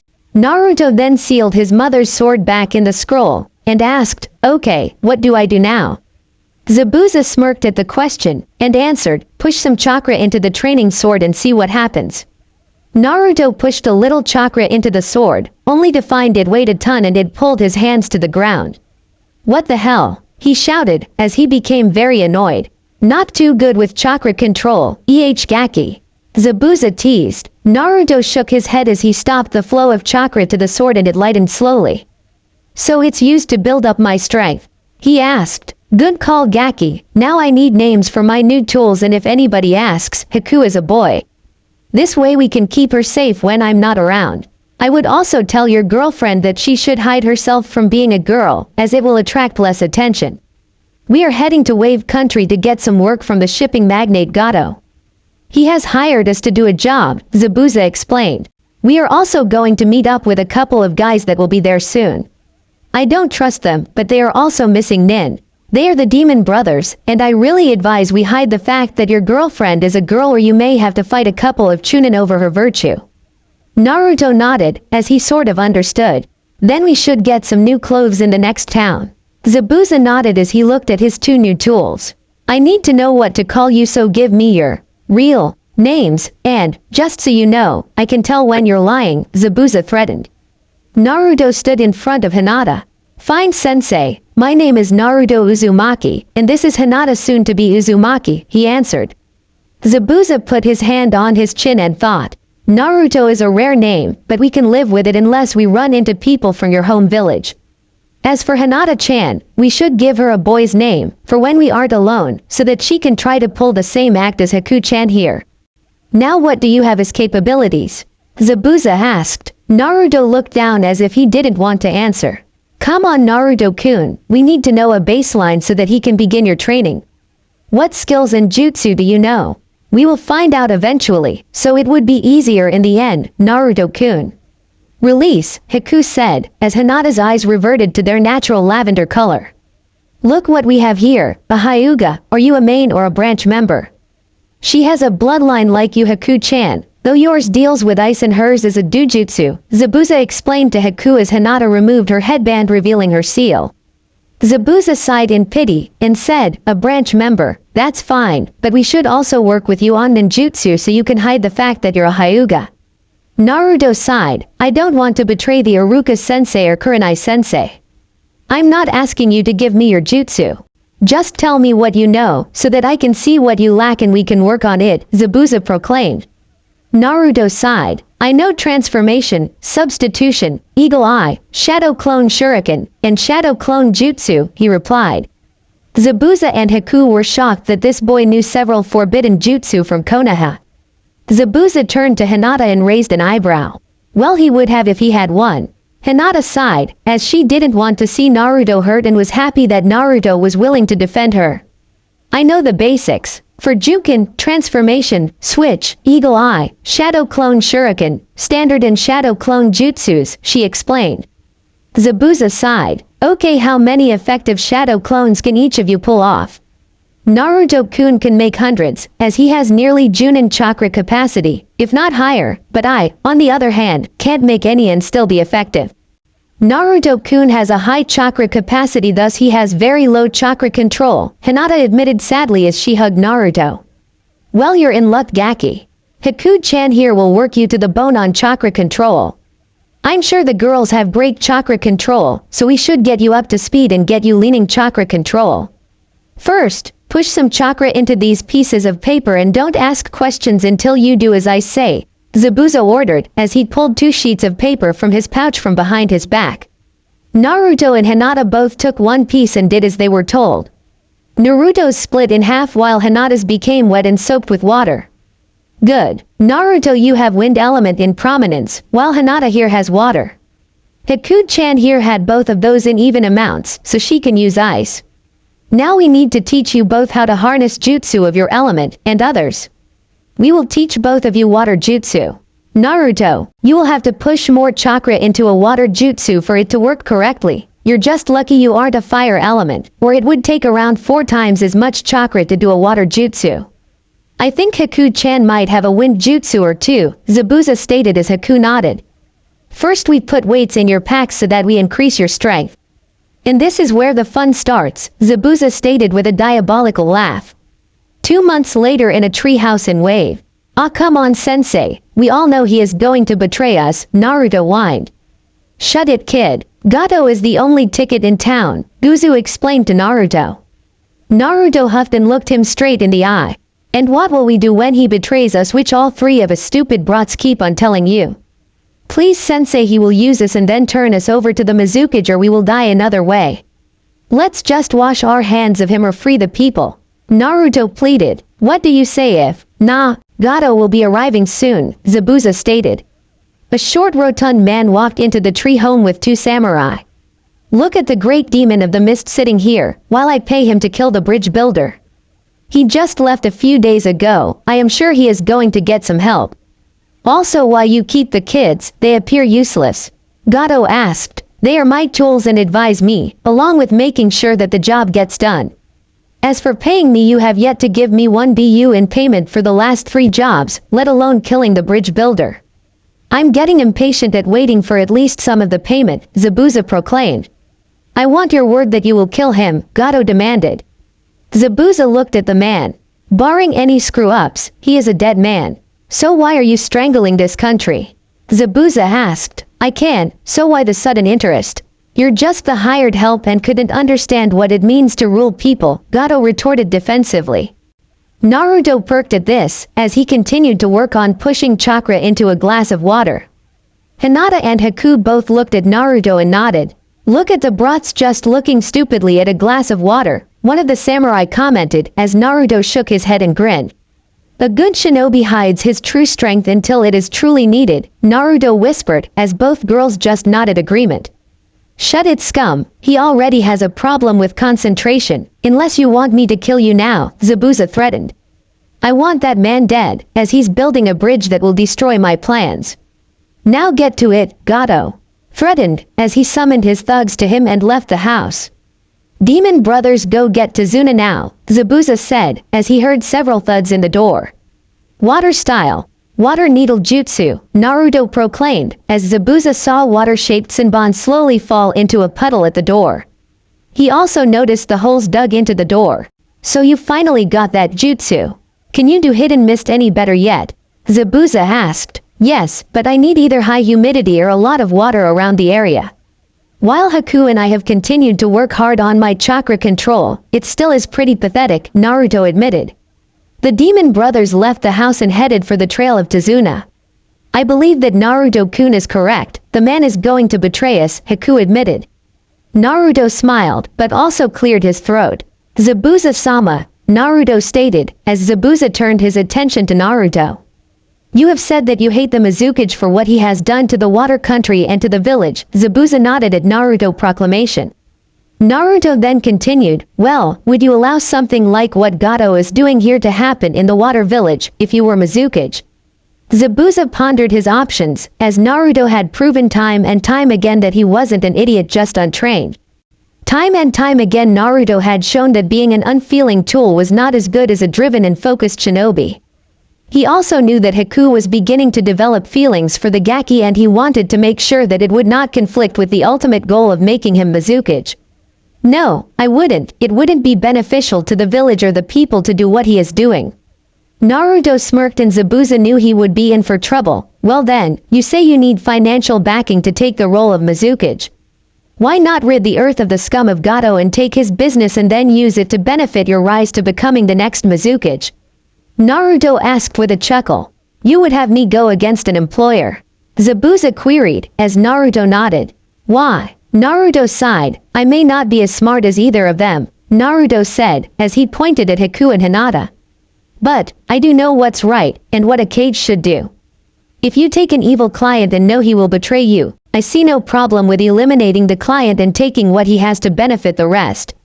Naruto stated, as he went through several hand seals and a fog fell over the room. Hidden mist jutsu. Not bad, Naruto, but how many times have I told you not to practice that jutsu in the house? Zabuza stated and rolled his eyes. You do make a good point, though. Here, I'll make you a deal. If the demon brothers fail, we will see what type of person this Tazuna man is and then I will decide if we want to go with your idea, okay Gaki? The mist cleared showing 3 happy teens, Naruto with a huge smile on his face. So do we work on the next step in my swords training, sensei? Naruto inquired, as Zabuza nodded and led the group out of the house. Hipku and Hinata giggled, as they knew Naruto was going to be heavily bruised tonight and they could use the herbs they had gathered earlier to help in his healing. They did enjoy their time healing Naruto. 3 hours later Naruto was being dragged in on Haku and Hinata's shoulders, as they placed him on his bed and proceeded to disrobe him. As usual, Naruto-kun pushed himself almost too far, Hinata admitted. He pushes himself because of you, Hinata-chan, Haku admitted, with a dejected look on her face. Hinata turned Haku's face towards her with a finger on her chin. No, Haku-chan, he does it for both of us. He also likes you too. He does not understand the meaning of love, well true love, and we have both found a place in his heart. For what it is worth, he loves both of us. And I wouldn't mind if we were both married to him. I could look to you as an older sister. He wouldn't want to hurt either of us and thus he is troubled at who he should choose, as he doesn't understand that he could have both of us as wives. Unless you want to break his heart and have a fight with me over him. Hinata admitted to her now good friend. Hipku nodded. Until he is of age we will agree to teach him about love and then we marry him when he is old enough. I would prefer to share the boy that I have come to love as much as you have. Now let's fix him up. I know he heals very quickly, but Zabuza-sama didn't go easy on him today, Haku commented as she pulled a jar of healing balm from the shelf. Both girls applied the balm to Naruto's injured body. Does he have a Kekkei Genkei? I mean, his healing ability is quite remarkable. Hinata thought about it, but wasn't sure if the healing was due to the Kyuubi or a bloodline that Naruto had, or maybe even both. I'm not sure, as he has not allowed me to disclose the information about his parents to you and Zabuza-sama as of yet, Hinata replied. Naruto groaned, as he continued to sleep. The girls pulled a blanket over him to make sure he didn't catch cold and headed out for their own training. While Naruto had gone from tree climbing to water walking in only a month, his chakra control was still very poor. The girls showed perfect chakra control and were able to do both with more proficiency than before, and with Naruto and Zabuza pushing their chakra capacity to nearly double what it was before, as Hinata could do a single shadow clone and have it do a single attack or defensive jutsu without worry of chakra exhaustion. Haku could maintain her ice mirror jutsu for nearly an hour while training with Naruto. Zabuza found that Naruto pushed him also, and was able to improve his own fighting abilities and chakra capacity. The demon brothers had kept mostly to themselves after they had insulted Naruto when they first met. Flashback. Naruto walked between Hinata and Haku, as they approached the new house they were going to live in. Zabuza told them that the demon brothers would be joining them there while they worked for Gato, as bodyguards are special assignments that he wanted them to do. Naruto noticed a couple of chakra signatures to his left and drew his kunai as Haku giggled at Naruto. Two men burst from the brush as Naruto pulled out a second kunai ready for battle. Zabuza, why did you get a couple more brats? I mean, Haku is bad enough, do we have to work with two more ninja wannabe? Naruto stood his ground in a defensive posture as Hinata took up a similar posture. What did you say, you jerk? Naruto demanded, with a growl. Both leapt at Naruto, who just sidestepped them and put a kunai to each of their throats. I may be a punk, but at least I'm trying to improve my abilities and I didn't underestimate my opponents. What do you have to say now? Guzu sighed and lowered his hands in defeat. I'll admit you are not bad, for a Genin level shinobi that is, but we didn't see anything from the other boy. He looks really weak. Mizu suddenly disappeared only to have his claw blocked by Hinata's kunai. Naruto was now holding a log with his kunai and Mizu had attacked Hinata from behind. His reactions are acceptable, but he still needs strength training, Zabuza, Mizu commented. Having been bested or tied with a Genin had angered the brothers, only caused them to stay away from the three children. This suited them fine, as they wanted to train away from the brothers. The brothers again, and only a day later, had gotten on Naruto's bad side, when they had shown him a girl they had kidnapped from Water Country and were going to use her for both pleasure and ransom. Naruto's eyes turned red with slits for pupils and he proceeded to beat the brothers into the ground, only to be stopped by Zabuza, who freed the girl and sent her on her way. The brothers took 2 weeks to heal and would not go near Naruto. Since Hinata and Haku always kept close to him, they avoided them too. They decided had to stay away from all of them. Zabuza had assumed it was an animalistic bloodline, so he didn't ask any questions. Why should he? He had 3 pupils with bloodlines and might, after he married them, get mixtures of Naruto's and the girls' bloodlines in his grandkids. End flashback. 2 weeks later, a messenger bird told the group that the brothers had been defeated, and thus another visit from the annoying employer Gato. You have failed me, Zabuza. Your demon brothers were defeated and now the bridge builder is on his way here, Gato complained. Naruto, Hinata and Haku edged behind Gato's samurai guards and took defensive positions. Zabuza swung his sword and nearly hit Gato's throat. I promised you that I would get him, but you also promised me that you would pay me. I have seen no payment and lost 2 mediocre tools. I will go see what it is with the people that guard the bridge builder, and if I deem it easy enough I will kill him for you. Now get out, Zabuza exclaimed. Gato wiped the sweat from his brow. You better not fail me or I'll bring in someone here who can do the job, Gato threatened as he left with his guards. Just after he closed the door, he turned to his guards. Remind me to call the Mizukage after he leaves to kill the bridge builder, so that we can get rid of him and not have to pay him, Gato stated as he and his men laughed while they left the area. Naruto had his ear to the window and scowled. Zabuza-sama, he is going to betray us, even if we succeed, and he's going to contact the Mizukage and turn us in. We all know what will happen. He will send hunters and we will have to run. I was hoping to get back to Konoha and prove we're good enough to be Genin, Naruto stated with a dejected look. Zabuza laughed. Let's go meet this bridge builder and see if it is enough for us to remove Gato from the picture, Zabuza stated as the group nodded and left the house. A day later the four were watching a group of 5 walking through the forest. Naruto pointed at each and began to speak. Let's see, I mean Sasuke Uchiha, the one with the permanent skull and duck butt hair. I still don't like him. The pink-haired one is Sakura Haruno. I can't believe I actually liked her. That was before Hinata-chan and Haku-chan showed me what it meant to actually be accepted, Naruto commented as both girls blushed. The third Genin, I have no clue, as he wasn't in our class. I would either guess an older Genin or higher-ranked ninja who is playing nursemaid to the Uchiha brat.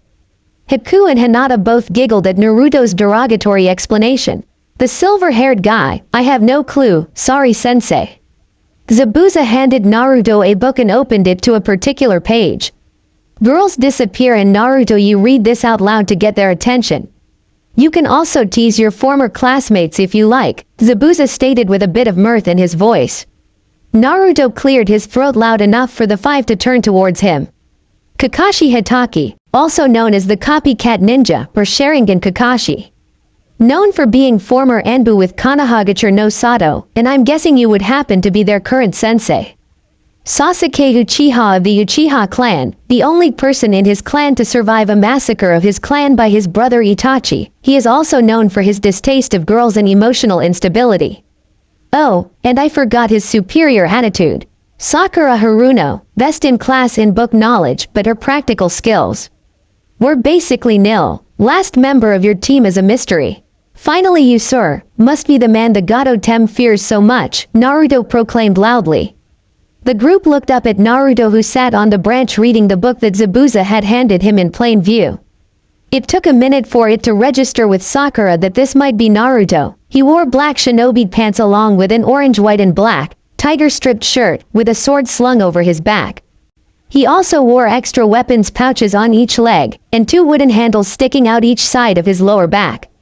Naruto, Sakura yelled, what are you doing here, you baka, and why are you insulting Sasuke-kun? Naruto laughed at the question. I'll tell you why, Sakura. I'm on vacation and he has no sense of humor. He believes he is the best, but I know a secret, Naruto teased. Naruto jumped down and walked towards the group, with his hands held wide, and then looked at Tazuna, as he said, but first, I have a question for you, Tazuna-san. Tazuna nodded. What is your question, kid? What would you do if you were free of Gato? Naruto asked. I would bring prosperity back to Wave and hopefully bring back happiness into my grandson's life. Gato and his thugs killed my son-in-law because he stood up to Gato, Tazuna explained. See, told you sensei, Gato is an evil jerk. Naruto yelled over his shoulder. Naruto continued to close the distance with his arms still held out wide. He continued to speak, if we get rid of Gato and give the village half the spoils, will you tell no one we were here? You want to get rid of Gato. If you do that, we would do anything you want, well within reason that is, Tazuna stated happily. Naruto, Kakashi asked, as he moved in front of Tazuna. Who is your sensei and why are you here? I know who you are, but not why you're here. Naruto sat down on the ground and produced a foxy grin and a set of cards. He then said, well you see Hatake-san. Zabuza Mamashi is my sensei. We currently have an equal number of shinobi that you have, but we also were sent here by Gato to kill Tazuna here. I told Sensei that Tazuna would make a better ruler than Gato, because he wouldn't use the same thuggish tactics Gato enjoys. You mean the demon of the mist is your sensei? Kakashi asked in surprise, as he took a defensive stance. Why would you allow yourself to be his student? He's a monster. Naruto's eyes narrowed, as his voice turned cold and asked, like the village thinks I am. A surprised look crossed Kakashi's face. Naruto, we can't have that type of discussion here. Where is your sensei? Kakashi asked in a very nice tone, but also put enough seriousness in it to let Naruto know he was watching him. He will only come out if you attack me or you agreed to a ceasefire, if only temporary, Naruto stated with a serious tone. Sasuke walked in front of Kakashi and turned his back on Naruto. You're not going to take him seriously, are you?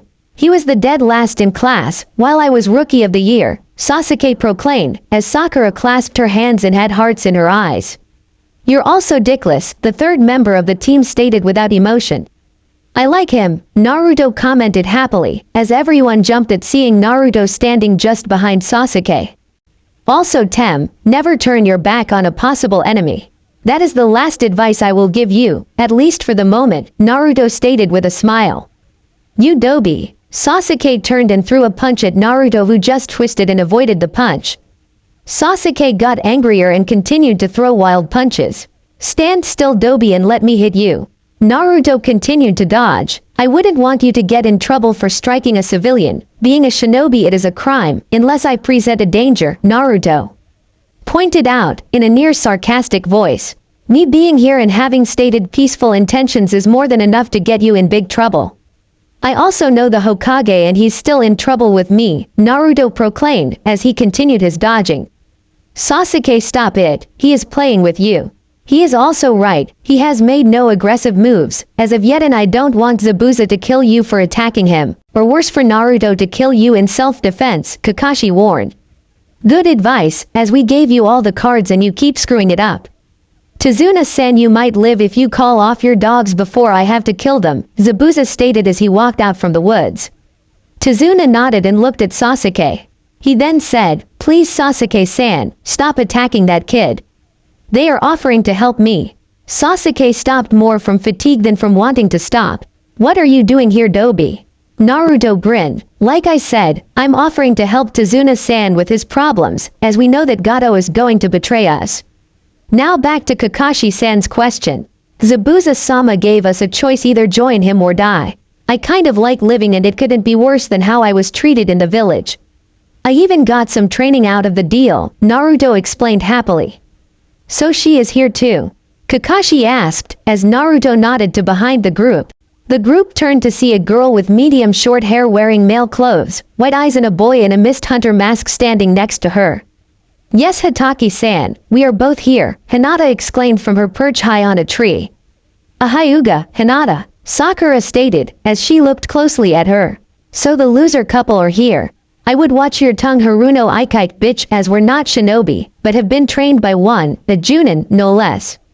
From your stance you find me to be no threat, but I can assure you that you really are no threat to us, Hinata stated coldly, as anger at how she had treated Naruto came to the surface. What? Do you think you can hurt me? I am a kunoichi, Sakura stated as Hinata cut her off. You are a fangirl for the darling cheater of the village, Sasuke Hinata said coldly. What are you talking about? You both failed the Genin exams, Sakura stated proudly. We failed only because we were set up. There was also set up, but he was set up to succeed, Naruto stated from behind them, with a deck of cards playing with Zabuza. Full house. Damn it, Gaki, how do you always win? I know you don't cheat. Zabuza proclaimed, as Naruto shrugged. What do you mean set up? I passed my tests, Sasuke asked. Yes, and how do you explain your test being filled out for you? How about the nice new weapons you got for the exams and the magnets in the target dummies? How about cheating during our taijutsu match? Sure, you were better, but you went before the signal was actually given. I'm not complaining, as I got a lot better training than you apparently have gotten, Naruto stated smugly. You have a sword, you'll cut yourself, Dobi, Sasuke said, as he pointed to the sword on his back and the two wooden swords at his side. Naruto stood and drew the practice swords and tossed one to Sasuke. Here, catch. Kakashi watched, but kept his stance.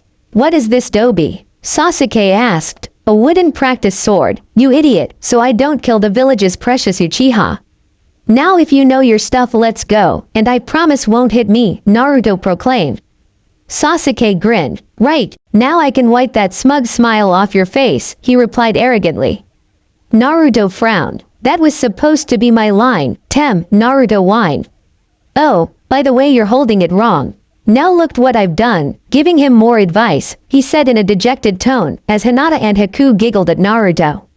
Sasuke ran at Naruto. Naruto did a quick swing down onto Sasuke's sword, as Sasuke had pointed the wooden sword straight at Naruto, only to lose his grip on the sword, when Naruto sidestepped Sasuke's attack and slammed his sword directly down on Sasuke's. Naruto then picked up Sasuke's sword and waited for Sasuke to turn. Told you, here, try again, he said, as he tossed the wooden sword back to Sasuke. Sasuke growled as he caught the sword and gripped it with two hands. I hate you, he growled at Naruto. Naruto grinned. I love you too, but I don't swing that way. I'm not so sure about you, though, Naruto stated, as he blocked several blows from Sasuke. He then ducked a blow and Sasuke got out of position. Naruto smirked and stuck his sword between Sasuke's legs only to have Sasuke trip and land on his face. See, I told you that you wouldn't hit me once.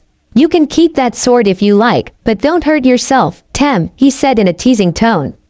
So Tazuna-san, do you accept our offer? Hinata asked politely. Naruto-kun has been quite adamant about how it is to do the right thing. Joining a missing nin isn't the right thing, Kakashi stated. Making a missing nin turn over a new leaf, pun intended, is, Naruto stated with a laugh. Now Kakashi-san, are you going to relax or are we going to have to fight? Be warned, Hinata-chan and I have taken a life before and understand the pain involved with it. From what I can see, your students have not done so. Also know that both of us have a special spot in our hearts for two of your students. Kakashi's single evident eyebrow rose, and he asked, how so?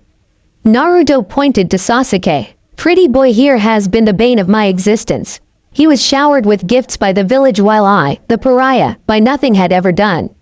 Sakura there had raised the ire of Hinata-chan because she wanted my attention, but Sakura would only beat me away again and again for nothing I was ever responsible for. I never did such a thing. Sakura protested. How many times did Naruto-kun ask you out? Hinata asked coldly. How should I know? Sakura answered in her defense. There were 84 occasions that I witnessed. You either hit him or smacked him on 81 of those. The other 3 you berated and belittled him for not being as good as Sasuke. Kun, she said, as the kun rolled off of Hinata's lips like poison. That's because Sasuke-kun is the best and a whole lot better than that loser, Sakura protested as she pointed at Naruto. So you don't deny assaulting your fellow student for simply asking you out on a date. Has Sasuke ever accepted your advances? If not, did he ever hit you for asking? Hiku queried in a flat tone. Sakura blushed, and then her brows furrowed. That isn't the point. Sasuke-kun is the best, she retorted. Hey Pinky, if he is the best then how come my student beat him by only playing with him? Zabuza asked. Tazuna shook his head, as this appeared to be degrading into a schoolyard fight between the class bully and the class defender, just he could not figure out who was who. Look, all I want is to bring back prosperity to this land and hope back to the people, Tazuna answered with a sigh. 4 aces, Naruto declared, as he showed his hand to Zabuza. So, if I can convince my sensei to leave you alone and take out Gato and his thugs, you will use your half of the money to help this country? Naruto asked with a smile. Tazuna's jaw fell, as he asked, you would share his fortune with Wave.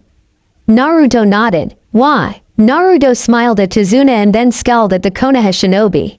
Because it is the right thing to do. Also, while I don't mind annoying the Tem, I don't want to burn the bridge to Konoha at this time, Naruto stated, as Kakashi was visibly shocked.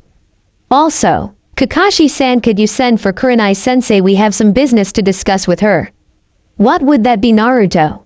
Kakashi asked, not sure what to do, as he was not sure if Naruto and Hinata had been turned traitor.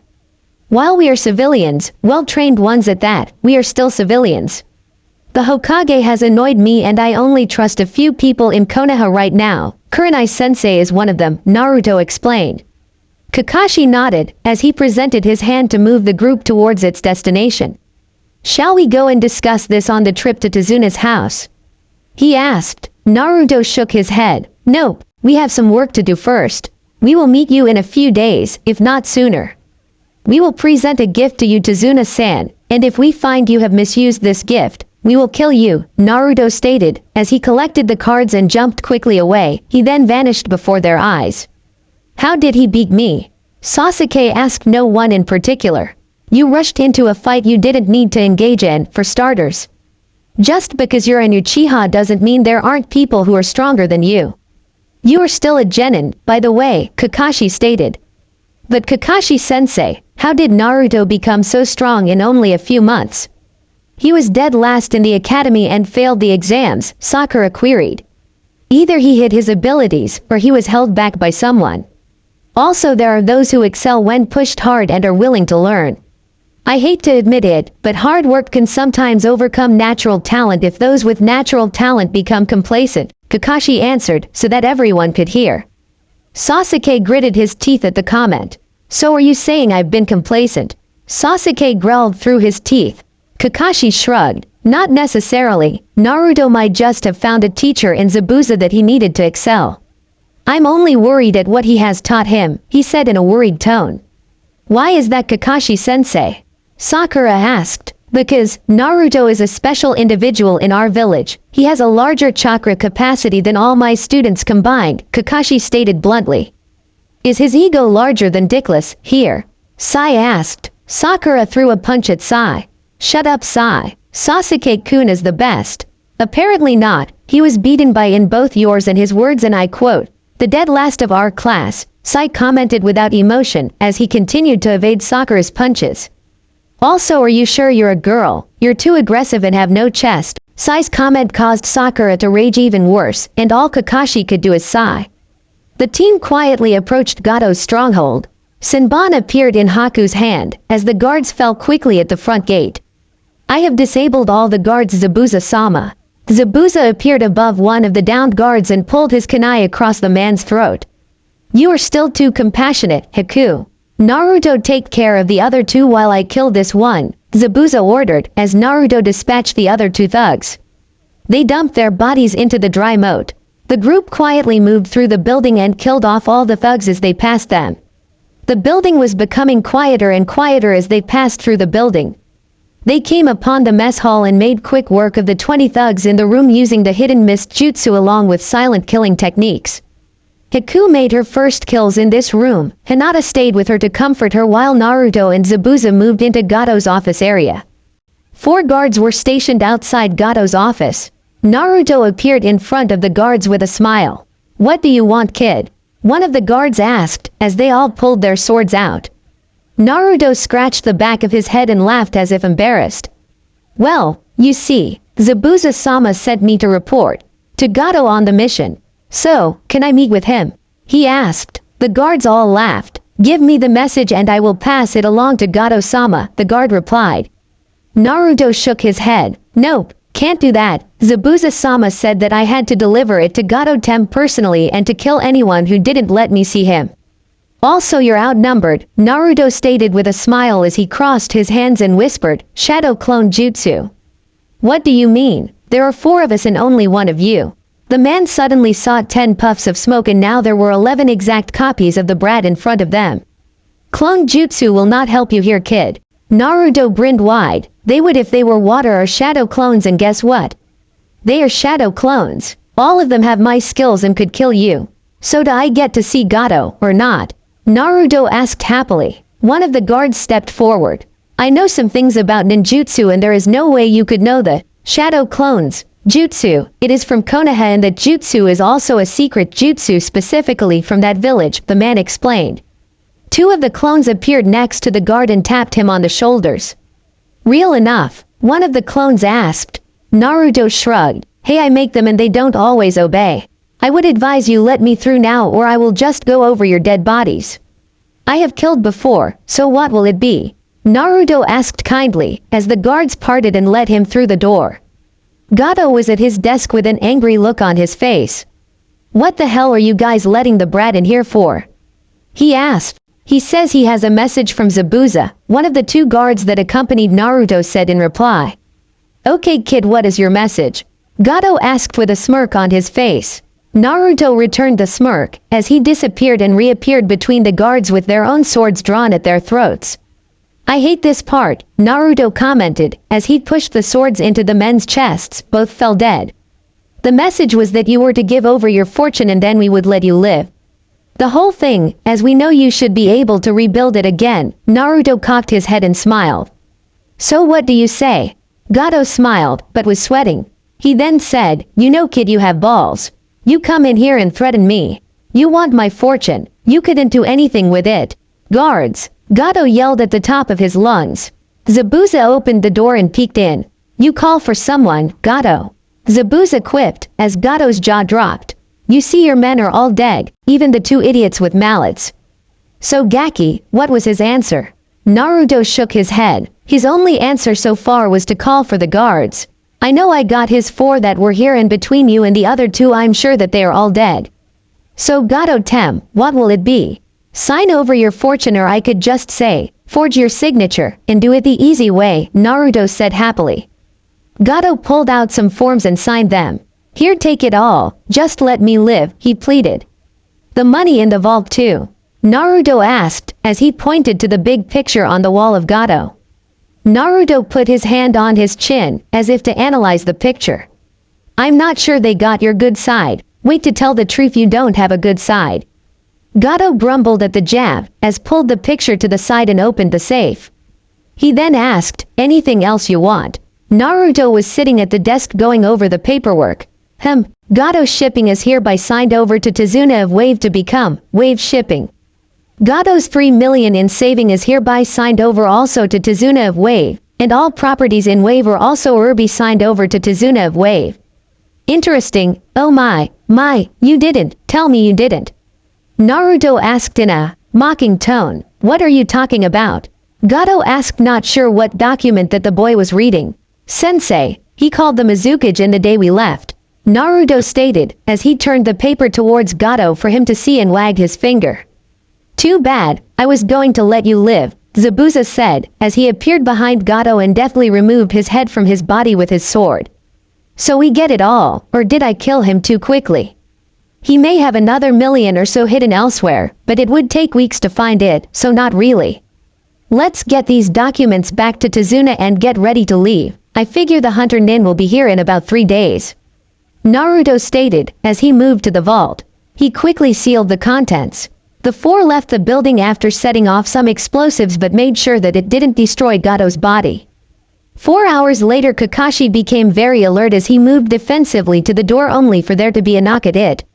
Who is it? Demons and friends bearing gifts, a happy voice came from behind the door.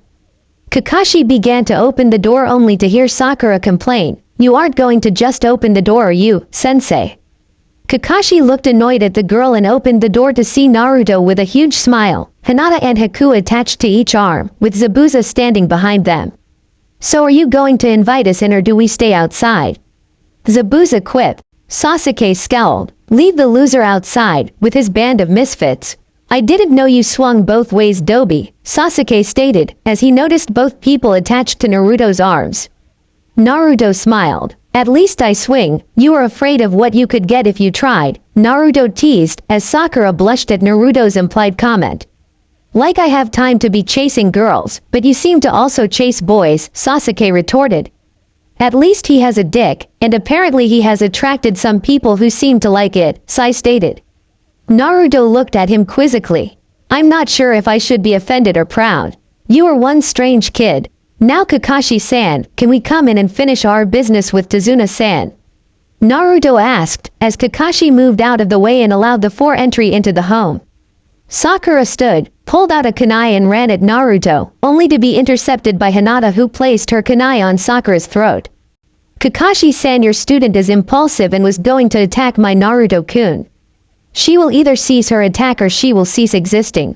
Sakura looked at the anger in Hinata's eyes and began to sweat. She'd put the kunai away and backed away. At least my Sasuke-kun isn't gay, like your Naruto baka. Naruto raised an eyebrow. Who said I'm sexually active? I would also not go so far as to proclaim Sasuke-chan isn't gay. When has he ever accepted a date from any of the multitude of girls that followed him? Hinata-chan has asked me out on many dates and I have accepted. Haku has yet to ask, thus I can say that I have not had the pleasure of a date with Haku. And if going out with Haku makes you believe I am gay, then so be it, Naruto stated with full confidence and a shrug. Now Tazuna-san, I have some documents here for you to read and sign.